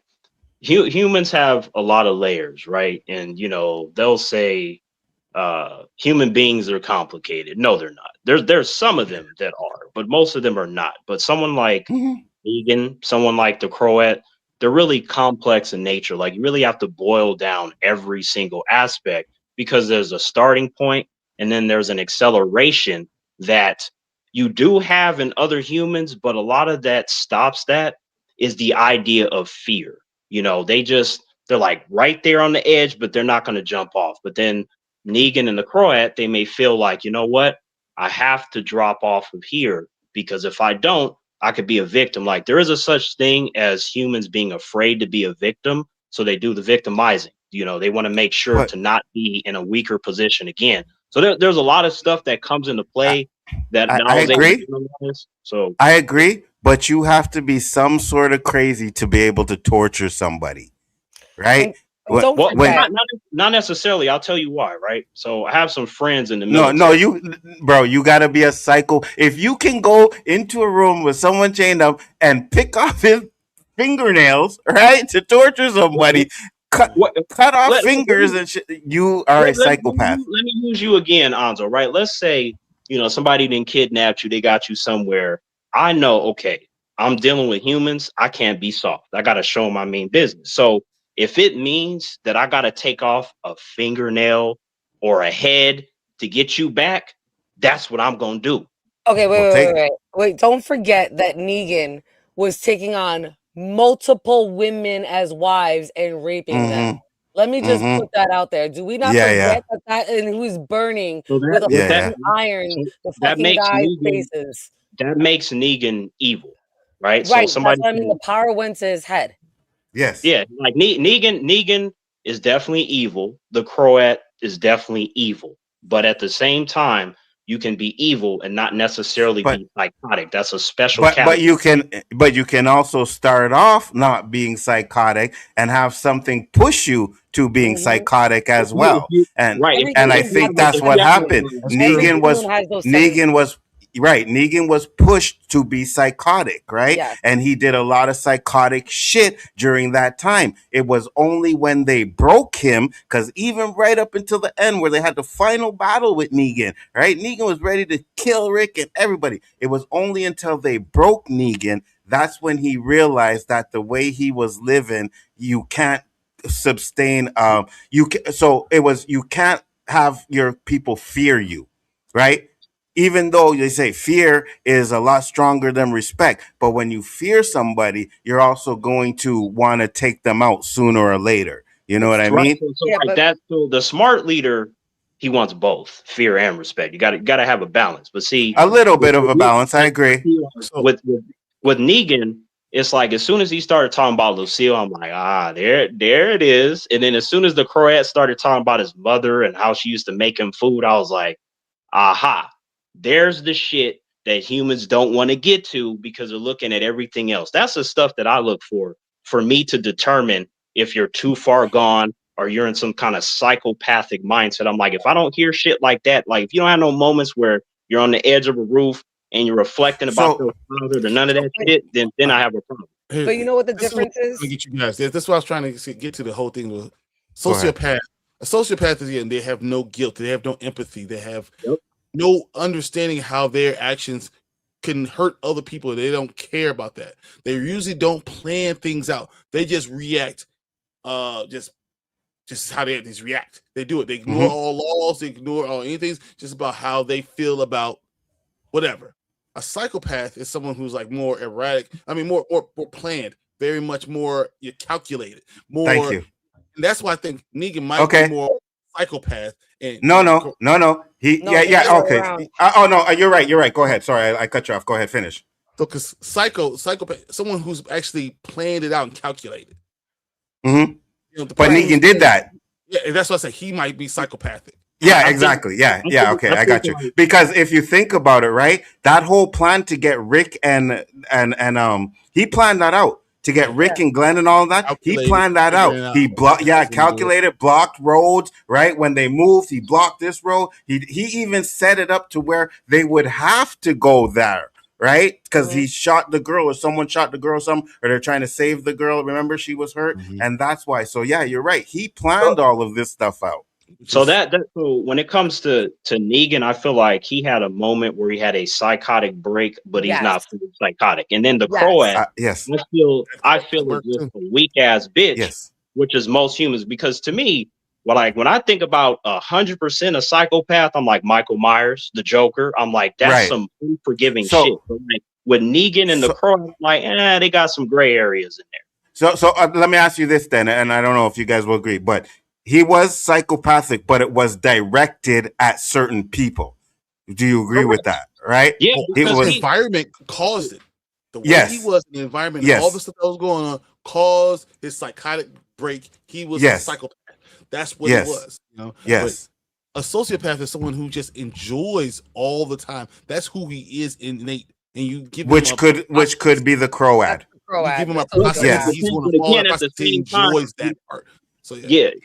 I don't know. I've seen too many moments where the Croat was a weak ass bitch. You know, he was reflecting on his emotions and what he did to people, what his mom would think, food that she used to make him. I'm like, nah, man, you soft as hell. This is why he needs a leader. I'm like, you're not psychopathic. If anything, you might be closer to a sociopath, but at the same time, you have fallen victim to somebody that's stronger than you, that you think that you need to do something to make them happy when it's the wrong thing to do. Right, but just because you're weak and you fall, that still doesn't mean you can't be a sociopath, right? I just said I don't think they're psychopaths. There's a difference. I got you. Right? Psycho Go ahead, Jen. came back to his mom. Right? Psycho always came back and cried to his mom, but look at what he still did. And he was brought up that way. I do stand corrected, and I do agree with Brian. Thank you for correcting me, that the Croat was a sociopath because he did that shit before the apocalypse. Right. Yes. And I do agree that Morgan had a psychotic break and became psychotic, and it went to his head, where he was even raping people and doing all this shit and masterminding everything, and he became good at it when he snapped. Yes, everybody. That's why I was breaking it down as we were talking. There is a difference. Like that's very important. So, like, as someone that was forced to go see therapists and psychologists because humans were fucking afraid of me. They were classifying me as a fucking psychopath and all these things that are incorrect. And it was the professionals that had to tell my parents and the school teachers, like, no, he's not a psychopath. You are confusing that with a sociopath. But even Terrence doesn't fall into that. You're just not processing how he thinks. You're already coming to your own conclusions. So the therapist was basically telling them, you have to look at the whole equation. The whole equation. You can't just look at certain things. Yes, but you weren't doing the stuff that Negan was doing. You weren't raping people. You weren't killing people, right? So that's why they didn't give you that title, right? They didn't say you were the diagnosis, right? They said Negan, I was. They called me those things. The psychiatrist, they didn't. No, right? The psychiatrist had to correct them because they were calling me a psychopath. Yes, right? that's what I'm saying. The psychologists who are experts at it, of course, they knew you weren't, right? But what I'm saying is you didn't do the things that Negan was doing. That's what puts him on that level as a psychopath, right? But that's why I said earlier, there's also a difference with a psychotic break. You know, that could be something that's temporary, that could be something that's circumstantial, and there's a high possibility that a human can bounce back from that. Usually the 100%. Things that can bring you back is the idea of love, right? Once Negan got that black booty and shit, like, he was different. You know, so yes. Right, you're exactly right. I think we're saying the same things, right? Yes, that's all correct. But he did have that moment before and then after his wife died, and then before he got broken, he did have that moment where he was a psychopath. I think that's what we're all saying. I just feel like, you know, for me, my only point is that I understand Negan and the Croat in a way that most will not, just because I understand the path. Luckily, I didn't go off of the deep end like them, but once you get on that road, it puts you in a certain perspective. And also, it gives you the ability to be more understanding for a person's approach, even when they're an evil piece of shit like Negan and the Croat. Got you, 100%.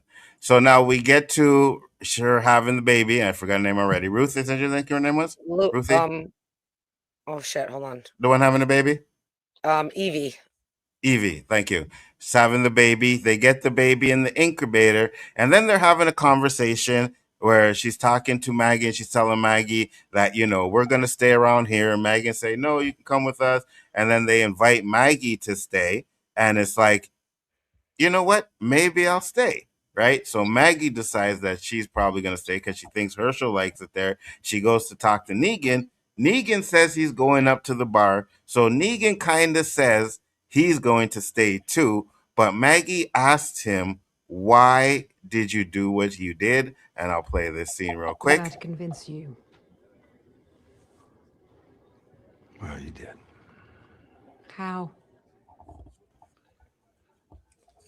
I mean, you bent over, showed me the booty. Hated me.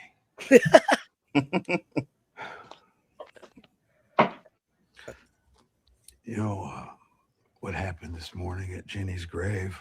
Look at this bitch now, man. There was a lot of shit going on, you know, but I wasn't mad at you for trying to kill me. I was mad at you because you didn't. Yep. So that brings, go ahead. I'm so glad that you played that scene. That is so important. You see, that goes back to what I was saying some moments ago about that dark path. Like, when you just feel so bad, like, once you get a sense of clarity, whether it be that you saved yourself, like some of us have to do, or somebody else was able to save you, you begin to feel everything all at once. It's kind of like when Angelus was cursed with a soul by gypsies and he became angel. It's like you feel all that shit at once. So then you're like, you know what?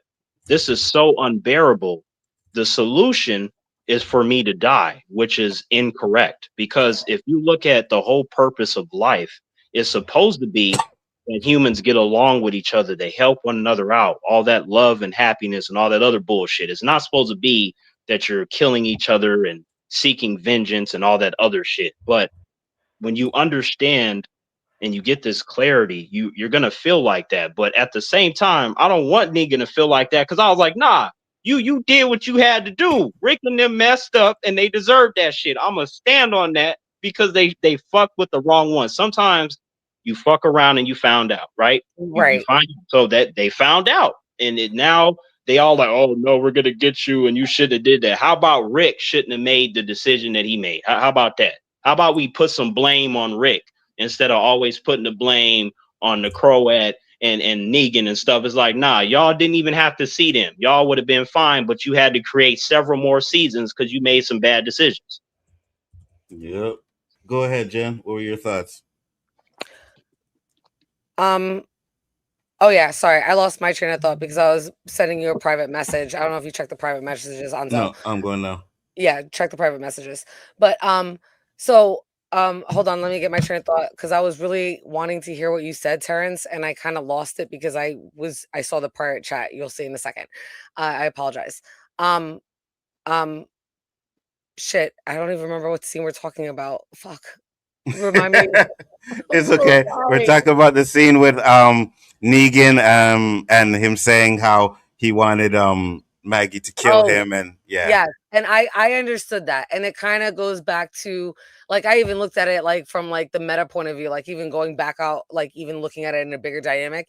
Maggie does not know how to set boundaries. She does not know how to put structure and routine to certain things and kind of get shit done and follow through with things in her own selfish way for her own agenda. She does, but just like she hasn't given any structure or discipline to Herschel and he hates her for it. Like, that's exactly what Negan is saying to Maggie here. Like, I wasn't mad at you for stabbing me. I was mad at you for not killing me. Right. And I think he, at this point, realizes kind of what I was saying before. He's never going to repay that debt. He took a fucking life. The only way you can repay that and get redemption is to fucking be unalived by her hand. That is the only compensation and redemption arc.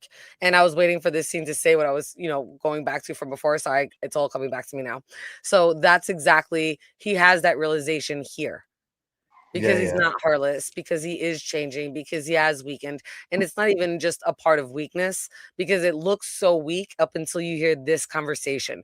And this conversation doesn't show weakness. It shows accountability.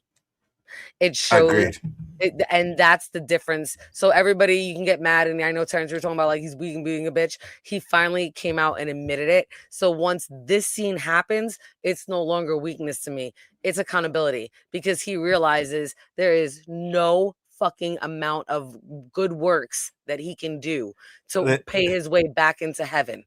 Listen, Jen, hold on, Terrence, hold on. Let me say this real quick, Jen. Don't have to explain yourself, because anybody that does anything, Terrence calls them weak. So that's just a Terrence thing, all right? I've had many arguments with Terrence about like, no, that's not weak, Terrence.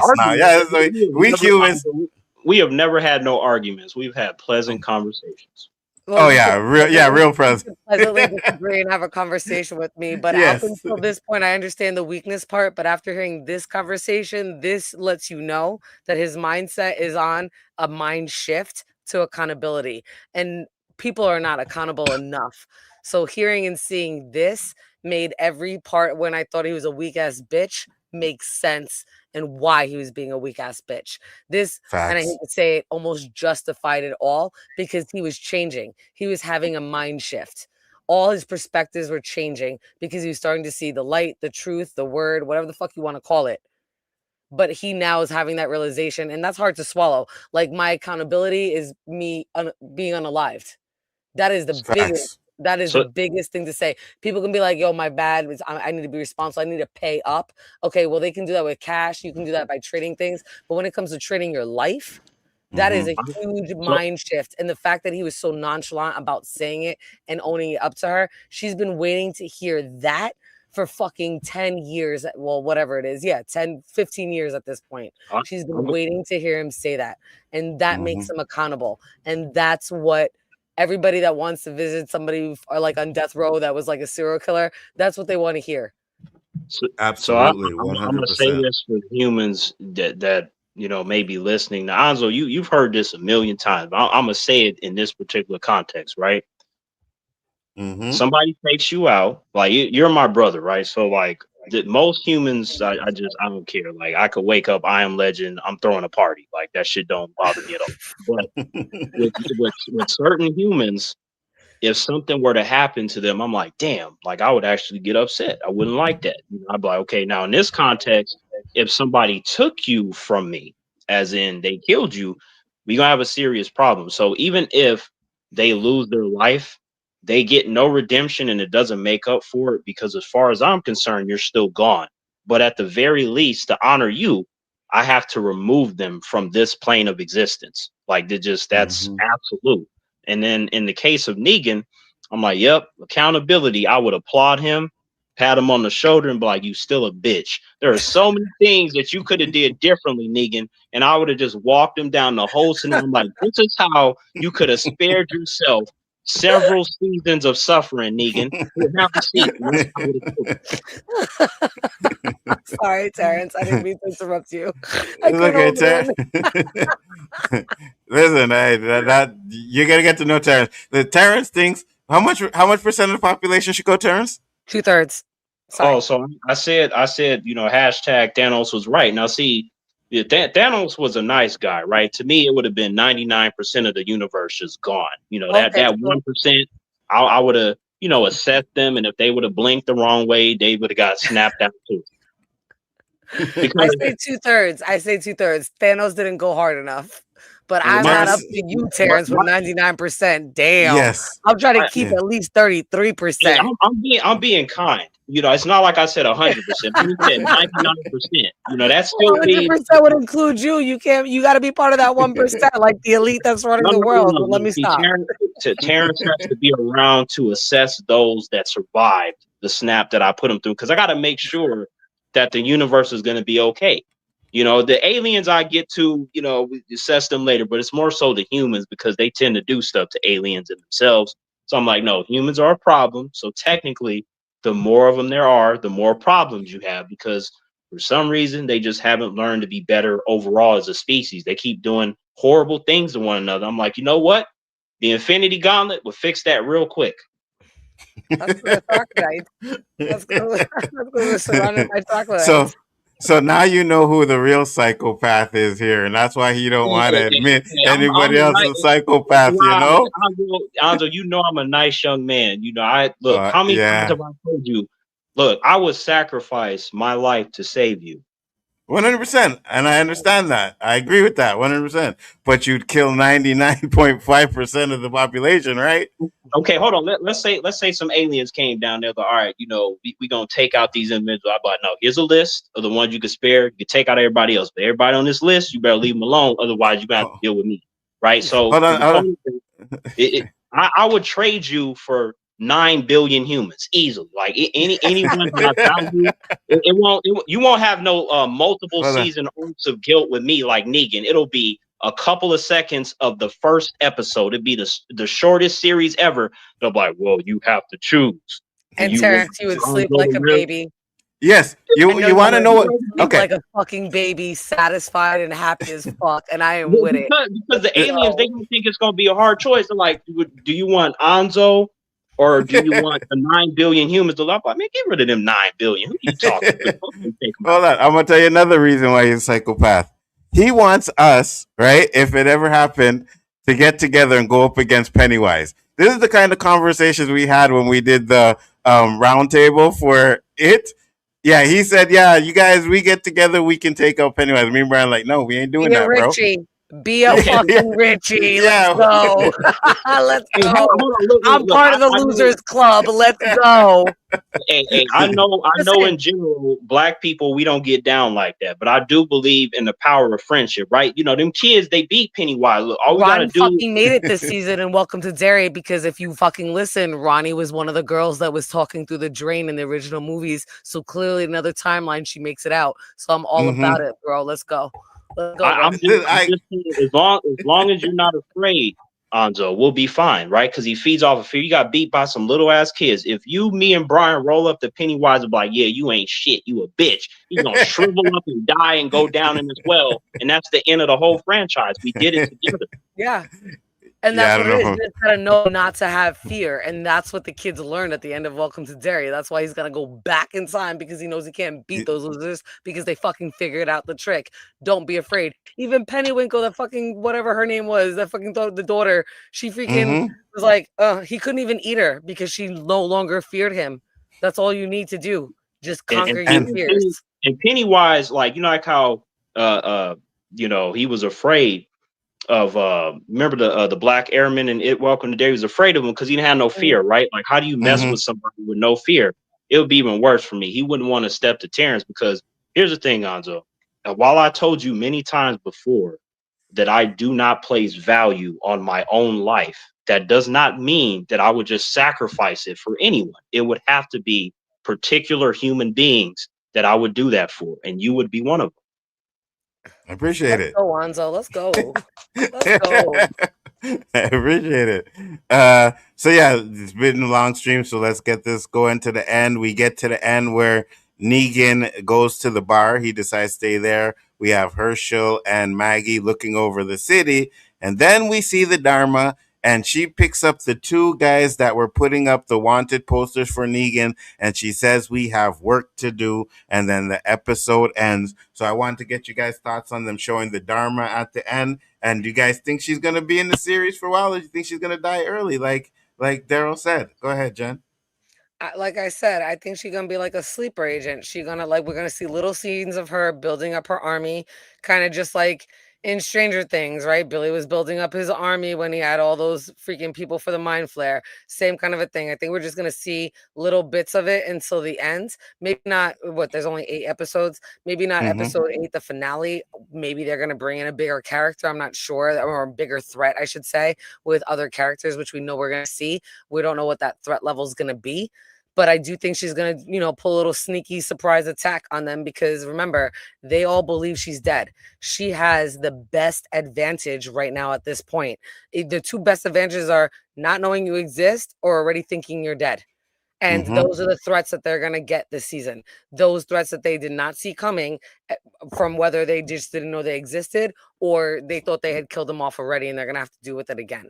So I really kind of like that because it just adds that intensity. So seeing her, I was like, yes, because the Crow had just told them, right? I watched her burn and clearly she doesn't even fucking look like she's been burned. She don't even look like she's been in a fire. So anyway, so you don't even know if the Crow had lied, right? Or if she just made it out like that. So that's a whole nother aspect, even though he's already gone, whatever, he still built and set that seed that they're not expecting her, no matter what. Well, I have to say, I think they know she's alive because one, Herschel left her to go back to Maggie, right? Right? Remember, because at the end she was standing there. And Maggie says in this episode with Negan, she says, once we get rid of the Dharma, who's left to stop us? So I think they know she's alive. Maybe they do. I thought that they didn't really kind of get that she was alive yet. Maybe I missed that part. I do apologize. But even still, I think she's a mastermind. She's a thinker. She's going to wind up setting a plot and making some kind of a.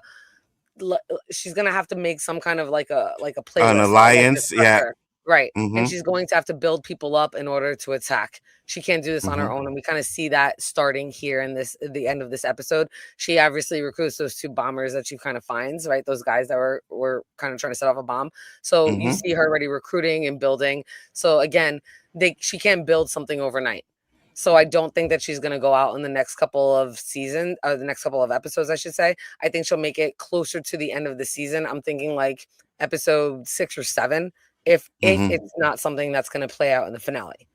I agree because there's new people coming in, right? So it's definitely a possibility that she can build up with some of these people. Hey, I can help you find the tanks and get the power and stuff like that. So I can see her doing something like that. Terrence, what are your thoughts on the final scene with the Dharma?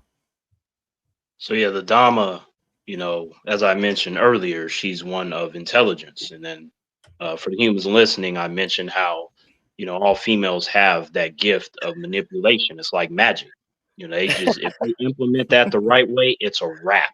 There's a reason why historically you have fucking wars and shit, right? So hold on, let me say this before you just keep that thought. Unless the Dharma has a voodoo doll, there is no type of magic that she could use that would make me follow her. I'm just saying. I got you. But the thing is, so the majority of humans, they're weak in the sense that they need someone or some kind of system to follow. There's a reason why you have religion and politics and all these other systems that humans have created, because they need something to keep them in check. Otherwise, you get a bunch of chaos if humans don't believe in shit. They're not strong enough to function on their own accord. So the Dama, she understands this. So in her case, you don't necessarily need time to build up your army. What it is, in this circumstance, because you're in an apocalyptic situation, number one, all that religious shit goes out the window because you got zombies and shit walking around. Like, unless there was something that said zombies are going to be walking around, all of that shit is for the birds now. So now they're lost. They're absent of hope. So they need someone or something to believe in. And because the Dama is a master manipulator, she knows the right things to say when humans are at their weakest. And they are at their weakest because they're struggling to survive. They have to watch out for humans. They have to watch out for walkers. And also their best friend, they go to sleep, maybe they die of a sickness or something. They're going to chew your fucking neck out in your sleep or something, just like that. So they're constantly on edge, right? Because in the real world, under normal circumstances, you already have a lot of intensity and pressure that humans subject themselves to. But in this case, it's all the time, 24/7. But see, someone like the Dama, she thrives in that. So I like how she just casually walked up, no fear. And she was like, oh, hey, I can help you with this. Because when you're a master manipulator, when you're someone of intelligence and you know how to play on someone's emotions, which is how you can get 99% of humans. That's why they got that saying, everybody wants something. Yes, they do. And if you figure out what that shit is, puppets on strings all day, every day. So she knows this. So and also I like how she kind of, kneeled down to try to show like, hey, I'm not a threat. I'm just like you. Is there something I can do for you? And then that's how she gets them. So she's going to continue to do that. And, maybe she just need like 6-10 men, no problem. And that will allow her to sneak in and do whatever she wants to do as they're fighting and dying for her. And she can escape or get whatever it is that she's after, because with individuals like that, their appetite is never satisfied. They have to constantly prey on the majority because they get a high from that. It makes them feel important. Like, yeah, that's right. I got you under my finger. I'm going to get somebody else. So even when they're in a place of seemingly being defeated, as long as you got humans around, they have plenty of ammunition. The only thing that you can do is take her out. So that way she's not a problem. I agree.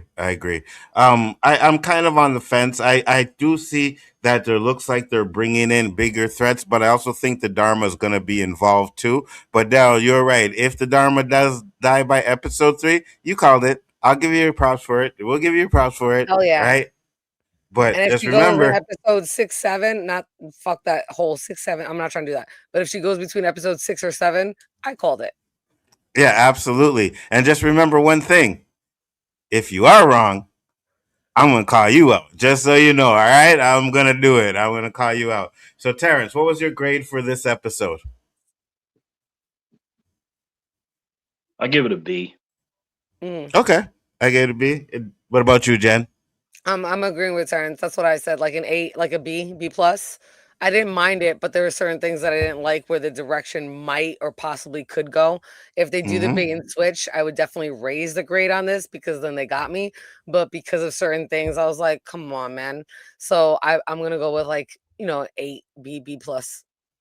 Daryl said it's a 5. I'm going to give it about a B too. Absolutely, 100%. I think it was a good start. I think it could have been a little bit better. And there was some stuff that I was like if they're foreshadowing Maggie and Negan getting together, I'm probably not going to like that. So if they just do it in a simple, alternate universe episode, which they have planned, I'll be okay with that. But if it ends up like that, I'm not going to like that at all. So I think we're all on. Yeah, go ahead.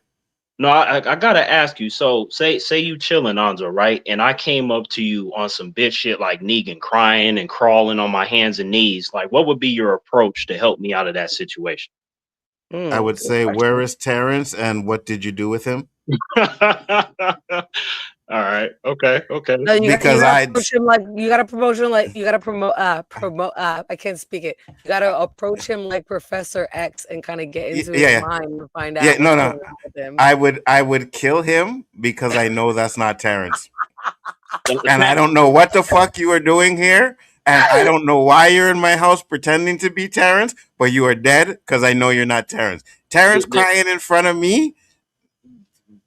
Nah, that's not happening. No, I feel you because look, I only asked that because my friends had brought up something interesting in that type of scenario. Like, damn, we don't know if we be able to help you. If you like, how are you supposed to help a Terrence once he breaks? I'm like, that's a great question. Nobody can figure that shit out, but you can let me know. But the thing is that would scare me. Like, even though I'm someone that just doesn't feel fear.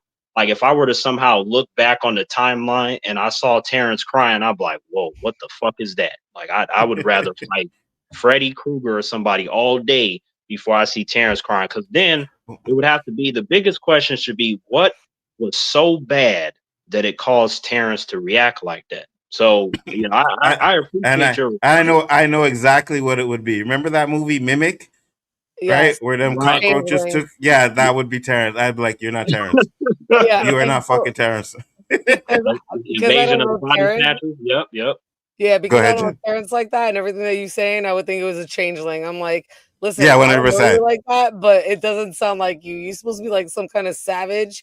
Like maybe I 100%. would expect this from somebody else, but I don't trust that this is you, and I don't even know you like that. If So don't come to me right now because I would think that if you're a this changeling. Jen, if this person that came up to me and said, "Bro, I'm feeling sad," I'd have been like, "Who the fuck are you? You're not." I No. feel, and Anzo, just so you know, I will never fucking say that to you. So if a version of me comes to you and goes, I'm feeling sad, like the most I'll say is, I think I'm emotional because I can flip on you in 10 seconds. I'm on my period. 100%. That's I'm just saying. I might cry and scream at you or just want to hit you, but there is no, just know that that's a clone of me. That's not real. Yeah, I'm not 100%. like that. I'm not like that. I'm not emotional. I don't cry like that. And if I do, I fucking make sure no one's home, no one's around. And that is seldom. I get through shit. That's Yes. just the way I was built. Like I don't know how to explain it. I'm not like No, my you're dad and right. my I mom. get it. Like I don't know how to explain it. I just don't get emotional like that. I'm not like girly like that at the fuck all. And I've been blessed with 3 daughters that are very emotional. And I don't know Yeah, how to handle exactly. that because I'm like, what the fuck is wrong with you? Sorry. And But that's yes. and that's another thing, Anzo. You would know it's me because you're not gonna find anyone that's more honest than me. Like, I'm not gonna lie to you. I'm not gonna hide things. It's just gonna be right there. So like, you can take comfort in that. Like, there's just certain things that you can get from me that you're not gonna get from humans. It's just not gonna happen like that. And Listen, that's a nugget of gold. That's a nugget of gold right there. 100%. Because as long as I've been on YouTube for 6 years now, I think it's like 6 years now. I started with Terrence and Donnie. Right? I didn't know that. Yeah. That's Yeah. awesome. Yeah, I started with Terrence and Donnie. So I know this guy for so long. I know that if anybody came up to me and was talking out of pocket, that's not Terrence. I'm sorry. I don't know who the fuck you are, but you are not Terrence, So Anzo, you've seen me like completely be myself in the last couple of live streams that we've been on behind the scenes. So like I think you already know, like I'm very honest and truthful. That I don't have a 100%. filter. I don't have a filter. I feel like having a filter is being fucking fake. Don't get me wrong. That's why you fit in so well. Yeah, and don't get me wrong. If I have to go on an interview or be in certain situations, I can be a chameleon because that's what I know I need to survive through something. But like, I'm just very transparent and honest, and everybody knows that about me. Maybe I should probably keep more in, but I'm like, why? This is me. Fucking take it or leave it. What the fuck am I trying to hide? I came into this world by myself, gonna die by myself. Everything in between is just a fucking bonus. I don't have to fucking appease you. I wasn't put here for you. Absolutely, and that is why you fit in so well, because we always keep it real on this channel, right? If you don't like it, then you can go. I don't care, right? It doesn't matter to me. Don't you think that is wrong, Anzo, to make it? You're telling Jen these things, but see, I'm a nice young man. I'm Terrence. Oh, no. Sorry, you can't renege. I know how to play spades. Facts. I've done hat Would you stop right now because I like you so far? Don't make me think second things. You a savage. Keep to that, nigga. I like that shit real good. That's what Terrence tries to say. Yes, Terrence tries to play this. I'm a nice young man guy. I'm a nice young man. No. Don't try to flip it and try to manipulate me. I've done seen you right now. The last 3 hours speak clearly. First impressions are lasting. Terrence, I'm not saying it can't change, but I already could tell all the shit that you was talking, bro. You and my husband should be like best friends right now. So I gotta say, and I already could tell. So I'm with it. Don't change because you would make me like you less. Don't change. Terrence hates all humans. I can see the fact that he's No. Terrence does not hate anyone. See, look, hate and love, they're too powerful. There's a reason why I don't do hate or love. You know, right. Okay, so Terrence dislikes all humans. Is that better? He couldn't be bothered. My husband says the same thing. I can't be bothered. If 2/3 of the world went, no worries. Like we'd be fine. It actually needs to happen. I call him Thanos all the time. And right now I'm gonna call you Tantos because you're like Thanos number 2, and that's in Spanish, Tantos. So that's what I'm gonna call you now, Terrence. 2/3 of the world can go, but they gotta all be male. Well, no. I'm sorry. They gotta all be male. Yeah, I know. 99%. That includes all of the two genders. Yes, that's you. Right. No, that is not me. I'm 2/3. It's not equal or balanced, but let's be real. No. Who gets shit done and is not distracted? Man. What gender? We look at all the man be getting it done, you know. But 100%. Fuck this world up. Let's go back to the Amazonic times. Don't get shit twisted. Don't get shit twisted. No. The men be getting shit done when they focus. Now, if they not focused, then they be fucking shit up. It just depends. And why focus as long as there's one female on this planet, you won't be able to focus. We can 100%. No matter how much is swinging. They're going to be able to focus. You know, history has proven that they can focus, and they now the problem is that in 2026, you know, humanity as a whole is just the problem. That's why I said history has proven that most of the top men that have been getting taken down is by a woman. All right. And not for nothing, you're right. Y'all can focus, but you focus on the wrong thing. That's the problem. The problem is that 99% got to go. You know, it's that 99%. As long as I'm part of that 1%, I'm not going to negate it. I was going with 2/3 just because we need some people in certain fields to make this shit work. And as much as I might be like a jack of all trades, master of none, I can't do it all on my own. I already know that. Facts. So I need a little bit more than 1%. But if you go cut it back to 1% and you get them infinity rings, nigga, I want to be on your team. And ain't nobody on this panel a follower, so we all gonna be leading. So I'm gonna be sitting back smoking my weed while everybody else is doing their work. Yeah, you do that. You do that. Set up our own 100%. 100%. Hold on, Nzo. No. See, because you're my brother, you got to be by my side. I can't have you. You'd be my assassin. No. You got to be by my side as I'm doing this. Yeah. Oh, wait, why are you killing people?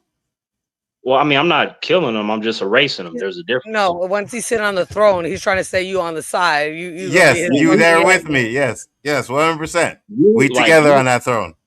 But you're going to be doing all the killing. No, see, what happens is there's going to be one throne for Terrence, and then there's going to be the individuals that are around me that I have deemed worthy. Hold on. No, that is not happening. No, it's not happening. That throne is I'm on the throne. I'm on that throne, and you guys are my acolytes. Okay, hold on. So, but you're forgetting the perks, though. Number one, you get to live. That's a big perk, right? You're not dead as so do you. And then, secondly, you will get all of the booty that you want. Like, I will make sure that you get exactly what you want. You'll get perks and benefits. But right now, all I hear is House of Dragons and Game of Thrones talk. I'm so sorry. Forgive me. I'm just saying, like, you will be fine. Like, you won't have nothing to worry about. You know. Yeah, but I'll say this: the man on the top, no one gets more booty than him. Wow. Okay, here's the thing. I'll take one, and you can get 2,000. You know, all right, y'all talking about booty. Can I get some mandingo in this conversation? Come on, fuck. Well, wait. Okay, so yeah, see, then you being there, then yeah, I'll just ask you what you want, how big you want the sausage, and all that kind of stuff. That's fine. 9+ inches. Is that too much to ask? Okay, so that would be included. You need to be Jamaican and know how to whine, or Hispanic. I need them hips. That's all I'm just saying. Now, see, your demand list got to be a little smaller because I don't want to be deemed unfair. Everybody get Then we'll just be sitting there, a bunch of mandingos swinging left and right. Okay, I'll take you. No, that's not right. Oh my God. Okay, we went way off the track. Make the numbers too much because then it'll go past the 1%. So all right. I don't care about race or color. I just need it to be at least 7.5 inches. Can we at least get the average? That's what I'm asking. Okay. You got that. Find all the races. I don't care. You can line them all up as long as that's the one requirement. And even Asians. What is the number? Up, down, and out. I need like all around. Okay, so what is the number of men that I would have to spare? Because I can't keep going over the 1%. All right. Listen, I am not opposed to that one good one. I'm just saying I'm okay with that. Okay. I'm okay. Neil, spare Neil. My husband. Okay. You can spare my husband. Oh yeah, I'll be happy. You won't have to worry about nothing else. We don't have to throw off the balance of the calculation. Yeah, so if he's got to go, then I need something comparable. I'm not trying to go bilateral, bitch. We go up. All right, climb that ladder.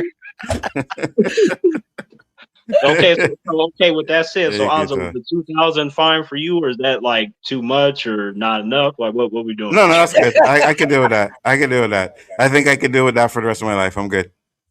Okay. I'm good. See that? There you go. Gotta be bodies though, right? See, they gotta be bodies. You know what I mean? Gotta be bodies. You can dictate how you want them to look or whatever. You can even pick some celebrities because they're gonna do what they told. Otherwise, they get snapped out too. That's fine, and I agree with all of that. But I'm just saying, I still gotta be on top. That's all, right? There's only room for one person on the throne. Yeah. You see, Terrence, you're my brother and all, but no, I'd probably be overthrowing you. Terrence, you gotta be the king of the seven. No. You could be the king of the 7 kingdoms. I'm just saying, winky. I'm just saying he'll have his own kingdom, even though he submits you, but we all gonna have our own castles. So make a reference to something I don't know about. I got you, Jen. I see what you're doing. No. I am the king of all. All right, I am the king of all 7 realms. Yes, come on. Yes, the one above all. That is Big Ford Entertainment. Okay. No, because then that would put you above me with the gauntlet. No, you're not being the one above all. You're gonna be. Yeah, I got you. You can have the gauntlet, but the one above all is stronger than the gauntlet, right? So I'll be the one above all. You can't be the one above all. You got to be the one that's some pegs down from me. Well, unfortunately, you said the gauntlet. I said the one above all. So I think I get to be ahead of you. You know, you can have the gauntlet. How about we all just be king and queens of our own little area, and we all just like make our own round table? We have the same powers and shit. I can do it. That's a come on. No, you see, terrorists don't want that. Yeah, terrorists don't want that. Savage. That nigga's a savage. Don't try to tell me you're a nice guy. You a savage. You see, this is give you guys whatever you want, but you cannot be in a higher or equal position. You see, this is the Cain and Abel shit. Well, what are you talking about? I can't be an equel. Exactly. Take it down. What you talking about? This is the Cain and Abel. This is why Terrence will get murked. This is why Terrence will get murked, because Terrence don't want to share the fucking power, right? So it's Cain and Abel, all right. Why do you need the power when I'm offering you so many other things? Why do you need to hog it all if you're already offering us so much? I could don't make me. I could play devil's advocate real well. I'm the one that has the calmness to make sure that it stays at the 1%. I got to keep everything in order. So there's balance with calm. You have to have chaotic, and I'm the answer to your chaos. Ooh, look at that. And that's why I would give you a couple of perks, but that's the best I can do. Oh my God, you guys are ridiculous. All right. I don't know why we having this argument, because I could just do this and do this. to show who has the real power. All right, I'm just saying. Wow. Wow. Wow. That's messed up. You know that. That is messed up. That's If messed up. I had some feelings, that would hurt right now. That's I always said it's better to be the bad guy, right? So I'm gonna be the Villains bad always guy. have all the fun, right? 100%, 100%. He said, "Power is power." Yeah, but there is more power than others, right? Because people who have power always want more power. So I that's wouldn't how want it is. more power. I would just keep the one that I have. You know, the power, and I'll be fine. Yes, and I'll let you keep that power because I'll be the one above all. So you keep the power you have. That's fine. Yo, Anyways, guys, going go ahead. all the way back to the episode. I'm sorry. So the Yes. title of the episode, Trillium, I looked up Mhm. the title. So it is it has to do with like spring woodland, right? And it always comes down to 3 leaves, 3 petals, 3 sepals. So that obviously plays significance. So who do you guys would say would be the 3 storylines or the 3 main characters that we're really going to be focusing in on for this season? Because I feel like that's what it would tie into. So there's got to be the 3 storylines or 3 specific characters that we're really going to be focusing on for this season because of the title. I would say it's funny, but we haven't seen him. But Pearly, I think he's going to be the next one. I think he's going to be important too going forward, right? So I would say Negan, Maggie, and Pearly. They're the ones that are probably going to have to build this community up and protect it. So I think it's going to be them 3. What about you, T? It's going to be. Go ahead. Go ahead.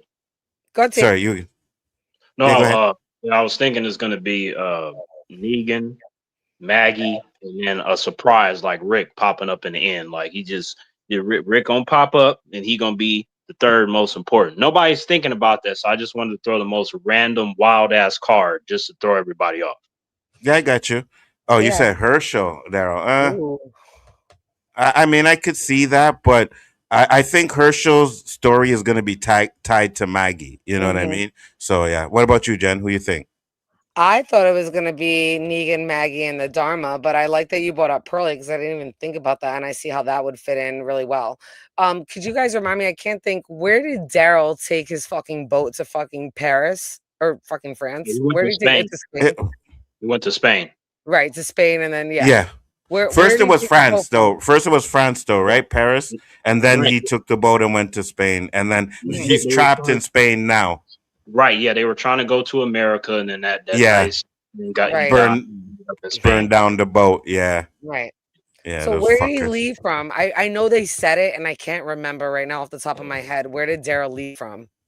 Because remember when Carol tracked him down in that 2nd season, the Book of Carol? That's where they say the port is that Daryl left from. I can't remember where it's from. It's not from around New York, is it? Or New Jersey or somewhere close to that area? Because I could see them bringing Daryl or Carol back in just because the next season, the next Walking Dead anything that we're going to see is going to be season 4 of Daryl Dixon with Carol. So I can see them maybe starting to unite them in order to bring the Walking Dead season 12 or whatever the fuck it is together. Like, they start to do it like in little increments like that. I can see that happening. I think Negan needs a break. Daryl coming and Rick coming, even though I said Rick, I think you got to give him some time with his family, and then, have them, unite with Rick and Daryl and everybody else. Because obviously, if Daryl sees him or Rick sees him, then Negan is dead. Like Daryl gonna just shoot him in the head with the crossbow. Rick is gonna pull out the biggest gun in that universe and shoot Negan's head. I don't see that. No, I don't think so, because Negan and Daryl were working together in the last season. Yeah. Daryl didn't like him, but Daryl and Negan worked together in a few scenes. Because remember, it was Daryl. No, was it Daryl or Carol? I think it was Carol that made Negan set up Beta, right, or Alpha. Right. It was the reason why I'm saying that is because Daryl just be having these random moments of PTSD. So he might get a flashback of Negan, and that might lead to the crossbow getting shot. I'm just saying sometimes these characters, while it seems like they're okay, there's going to be the right weather condition, and then those memories are going to come out, and then somebody's going to die. I can see that happening. Because people make Set up. mistakes. We're talking about humans just being so stupid that they just fucking make stupid mistakes. I mean, we've Yes. seen 11 seasons of The Walking Dead, and we've seen the crazy, stupid shit that people have done. And like, well, how to us that are watching, the audience, we're like, how could you do that? How could you be so stupid? So I could see that definitely being a thing that they could use. Absolutely, possibility. Me too. They said there's an emotional moment towards the end of season 4. They said the actress that plays Carol cried. I think Carol is going to stay behind in Spain. Oh yeah, I called that already. I already called that. She's gonna stay Really? behind. Yeah. Okay. I think she's strong enough and she can, and she shouldn't give that guy up. Oh yeah, the one she fell in love with. Yeah. Yeah, after Ezekiel and everything. Nah. Like Carol can do better than the dude with the burnt face. Like leave his ass behind. I want her to go with Daryl, and then they got to get back to their people. Like leave him alone. I mean, they you were see all pretty them gray cool. hairs. She tired. She just want to settle down at this point. Yeah, 100%. %. A reminder of Sophia, like considering she got over. I think she's like, I don't know if she's gonna want to come back and find everybody. I think she's gonna send Daryl back, and she's gonna be happy. See that.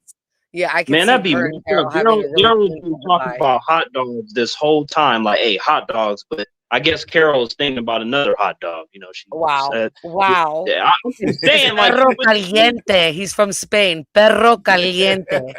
I'm just saying, sometimes in life, she wants a different hot dog. Daryl was talking about the food. She's talking about the dick. Like, we know what time it is, but I still want them to return to their people.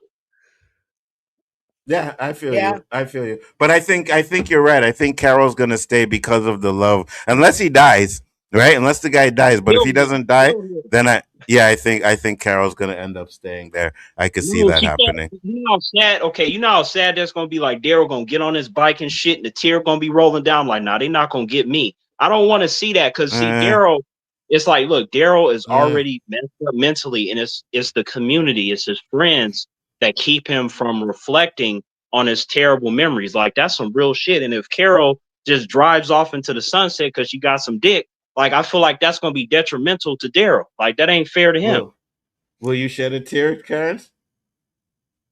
Hell no, I ain't going to shed no tear. I was just saying that. Yeah, but remember what their mission was, right? Daryl just always wanted to get back home. I know he had like some side mission with saving the kid and all that, but like his thing was to get back home, and Carol was just to find him. She found him. Doesn't mean she has to come back with him. I agree. I agree. We can't separate Daryl and Carol. Like, it's like milk and cereal. That should just go together. You got to have them together, and then they got to ride off into the sunset on the bike together. Just like, because remember those scenes where the lady was like, oh, so you guys haven't fucked before? And he's like, nope. And it's like, nah, they're family. But it's like, because they're family, I feel like they work better together. I don't want to see them separate. I feel you. I feel you. Reunite with Rick. I do want to see her reunite with Rick, to be honest, too. So I do wish that she goes back. But Carol's a wild card. Like, we've seen her dip off before. Like, she saw how Morgan lived on his own. She's like, I'm gonna leave. So she's left before. I could see her being like, if I want to come back, I can always find a boat. But right now, I'm gonna stay here. I could see her pulling that. You know what? I can see it too. I didn't want Daryl to do this, but sometimes you have no choice. He's gonna have to bop her over the head, tie her ass back up, and take her home. Like, she can't just be going off on her own like that. We can't play that game. Carol will probably come back of the reunion spinoff. I could see that. Right? Because I think maybe they'll do something where they bring her back in the final season of The Walking Dead when they do that. So I could see something like that. But yeah, man, this was a great episode. Thank you, everybody, for popping in. Much appreciated. Brian had to bounce out, but he will be back for the next episode. Jen, tell the people where they can find you real quick. You guys can find me on Nerdy AF. You can find me on Sci-Fi Vision guest hosting, and also guest hosting with Real Cinema Therapy. And of course, right here on Big Afford Entertainment. Absolutely. T-Virus, tell the people where they can find you. Well, sometimes, Terrence just pops up. So maybe I'm around, maybe I'm not. But I am experiencing what the humans call sadness because this stream is not 10 hours. I feel like a 10-hour stream. Yeah, we're not doing that tonight.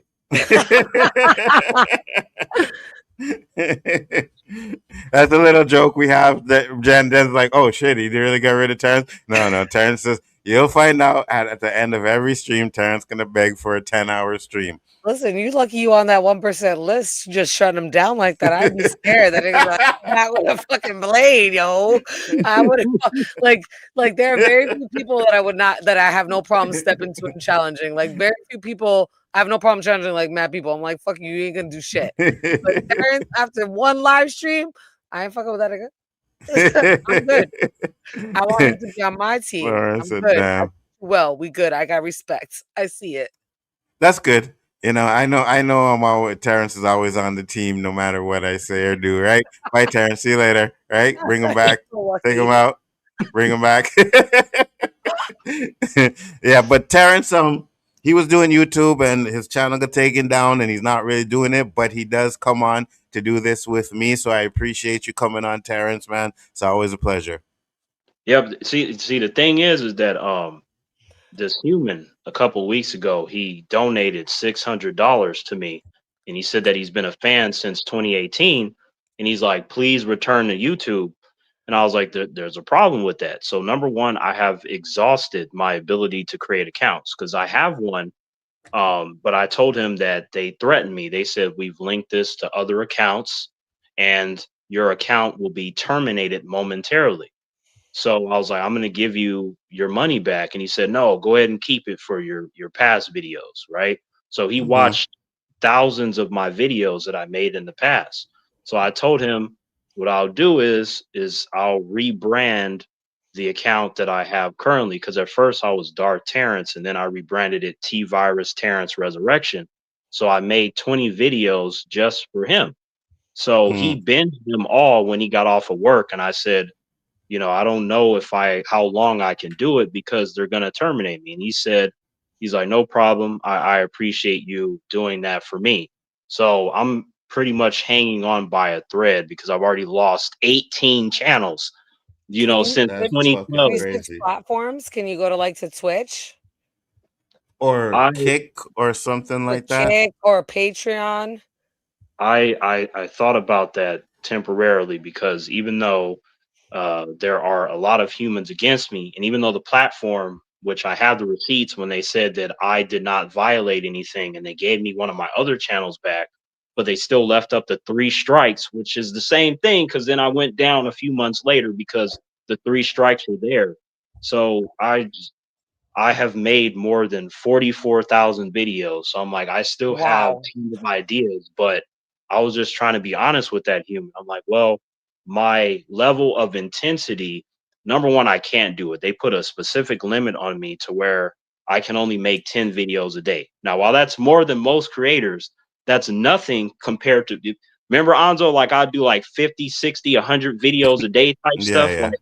Like, for me, that is nothing. So I'm working at the bare minimum on top of I could just wake up and it's just gone. And if that happens, I physically can't make another one because the IP address, the phone number, I would have to get a different phone and IP address entirely to make another account. So I was just trying to prepare him for that, but he just seemed to be happy for me doing that. So that's why I was saying that you can't really find me anywhere because I feel like every time I tell humans to go somewhere, the scene transition to like, where's it at? I'm like, damn, got me again.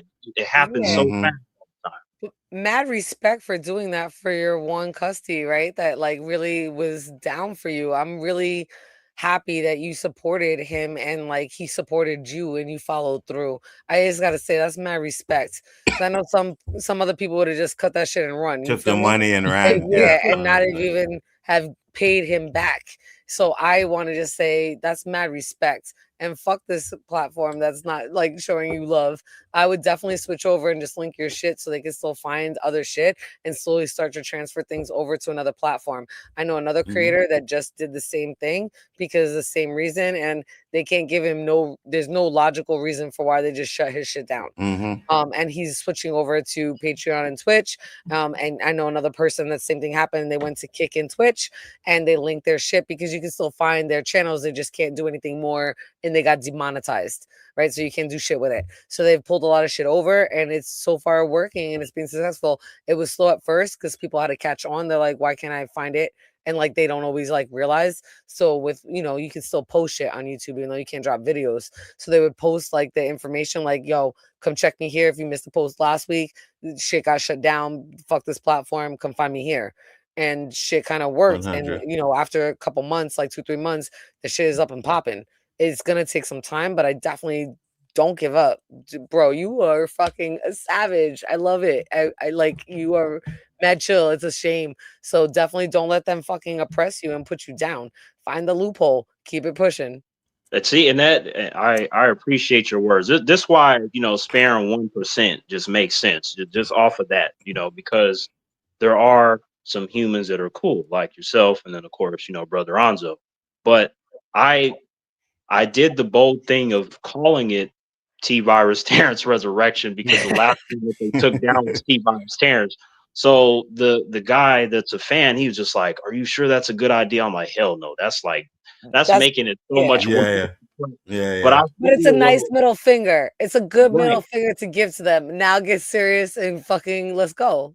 Right. That's what I did, because at this point I have nothing to lose. You know, they already took away over 24 viral videos that were over 100,000 views. They took away 18 channels, and they also took away with that over 60,000 subs across all of them. They just kept snatching me down before I can reach the top, because, you know, they're like, oh, you know, humans would come in the comments, you can't say that and you can't be like that, or they would say, have a lot of humans say like you're weird and you're a freak and all this stuff, and they would just constantly flag my stuff, and YouTube responded to that, even though that's unfair.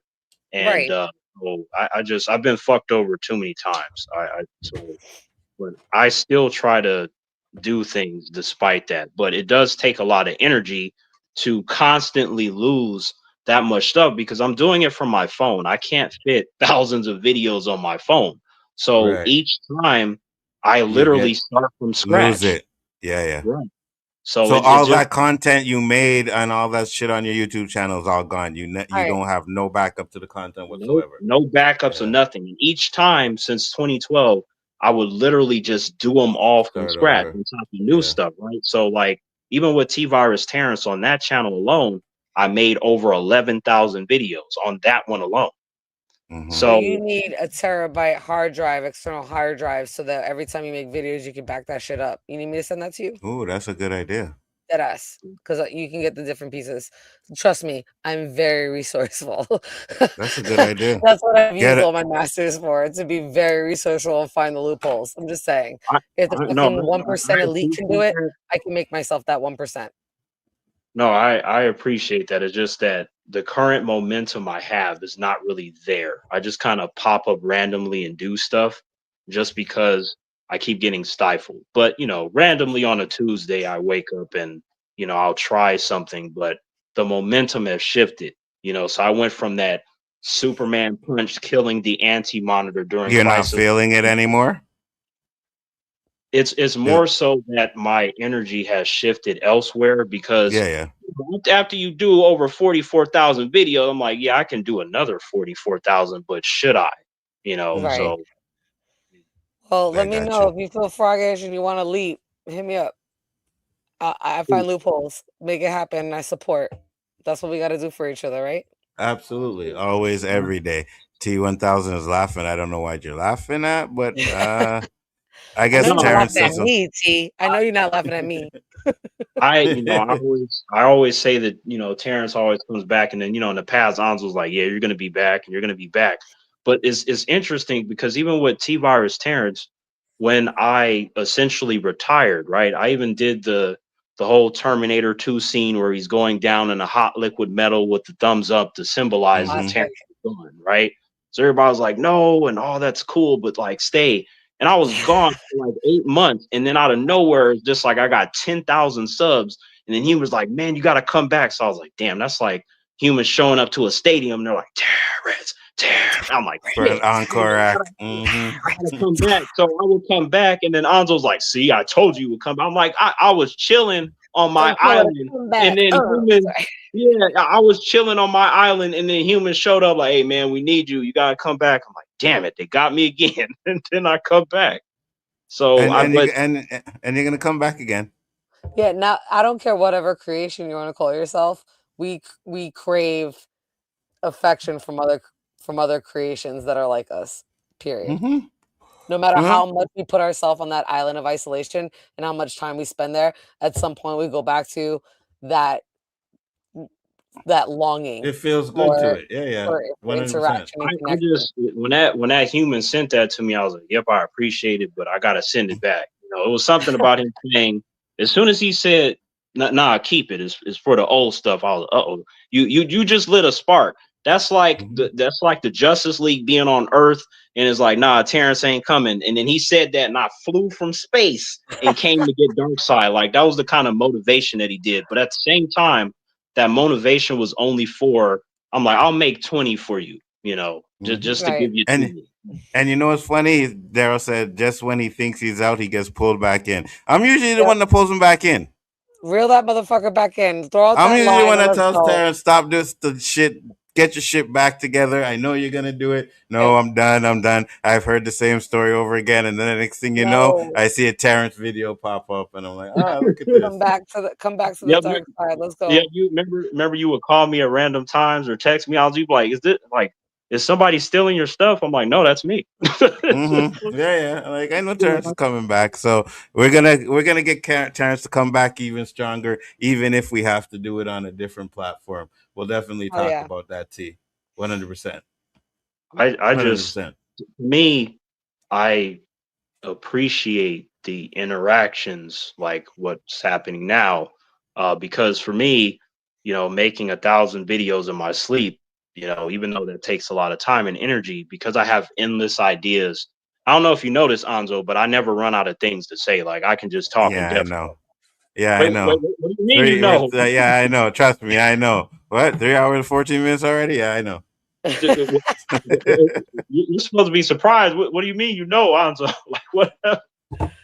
6 years, Terrence. You're ready. He's got your number. He's got 6 your years, number, Terrence. 6 years. But But I'll say this. You might not have as much time on your hands now to make all them videos you be making.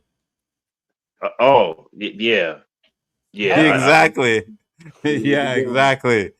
Right? Well, so you know, sometimes in life, you know, things come up and you might have to half that output. You know what I mean? Instead of doing 10,000, you do 5. All right. So. Yeah, but go ahead. No, I was just saying, like, no, I know exactly what you're referring to too. Like, So sometimes in life, you know, the attention. Life happens. It wasn't my fault, you know. I was just innocent, and then things happen, you know. So Did you not pull out? Well, okay, Jen. So you know what it is. Then, like, okay, yeah. I did. I'm just really good at picking up clues, and I'm not stupid. And I can throw it back to some shit we were talking about earlier to make it funny. I'm just saying. You know, sometimes in life, you know, the chick come on to you, and the next thing you know, you clapping cheeks, and you know that ends up taking. I fell into the hole. I got it. I've been there. I've been the hole. I get it. The point is that I can still operate the same, but it's just there with me. There's always a certain muse that happens. You know, once the muse happens, then you can't stop me. It's like everybody has to get the fuck out of my way because I'm just operating on a different plane.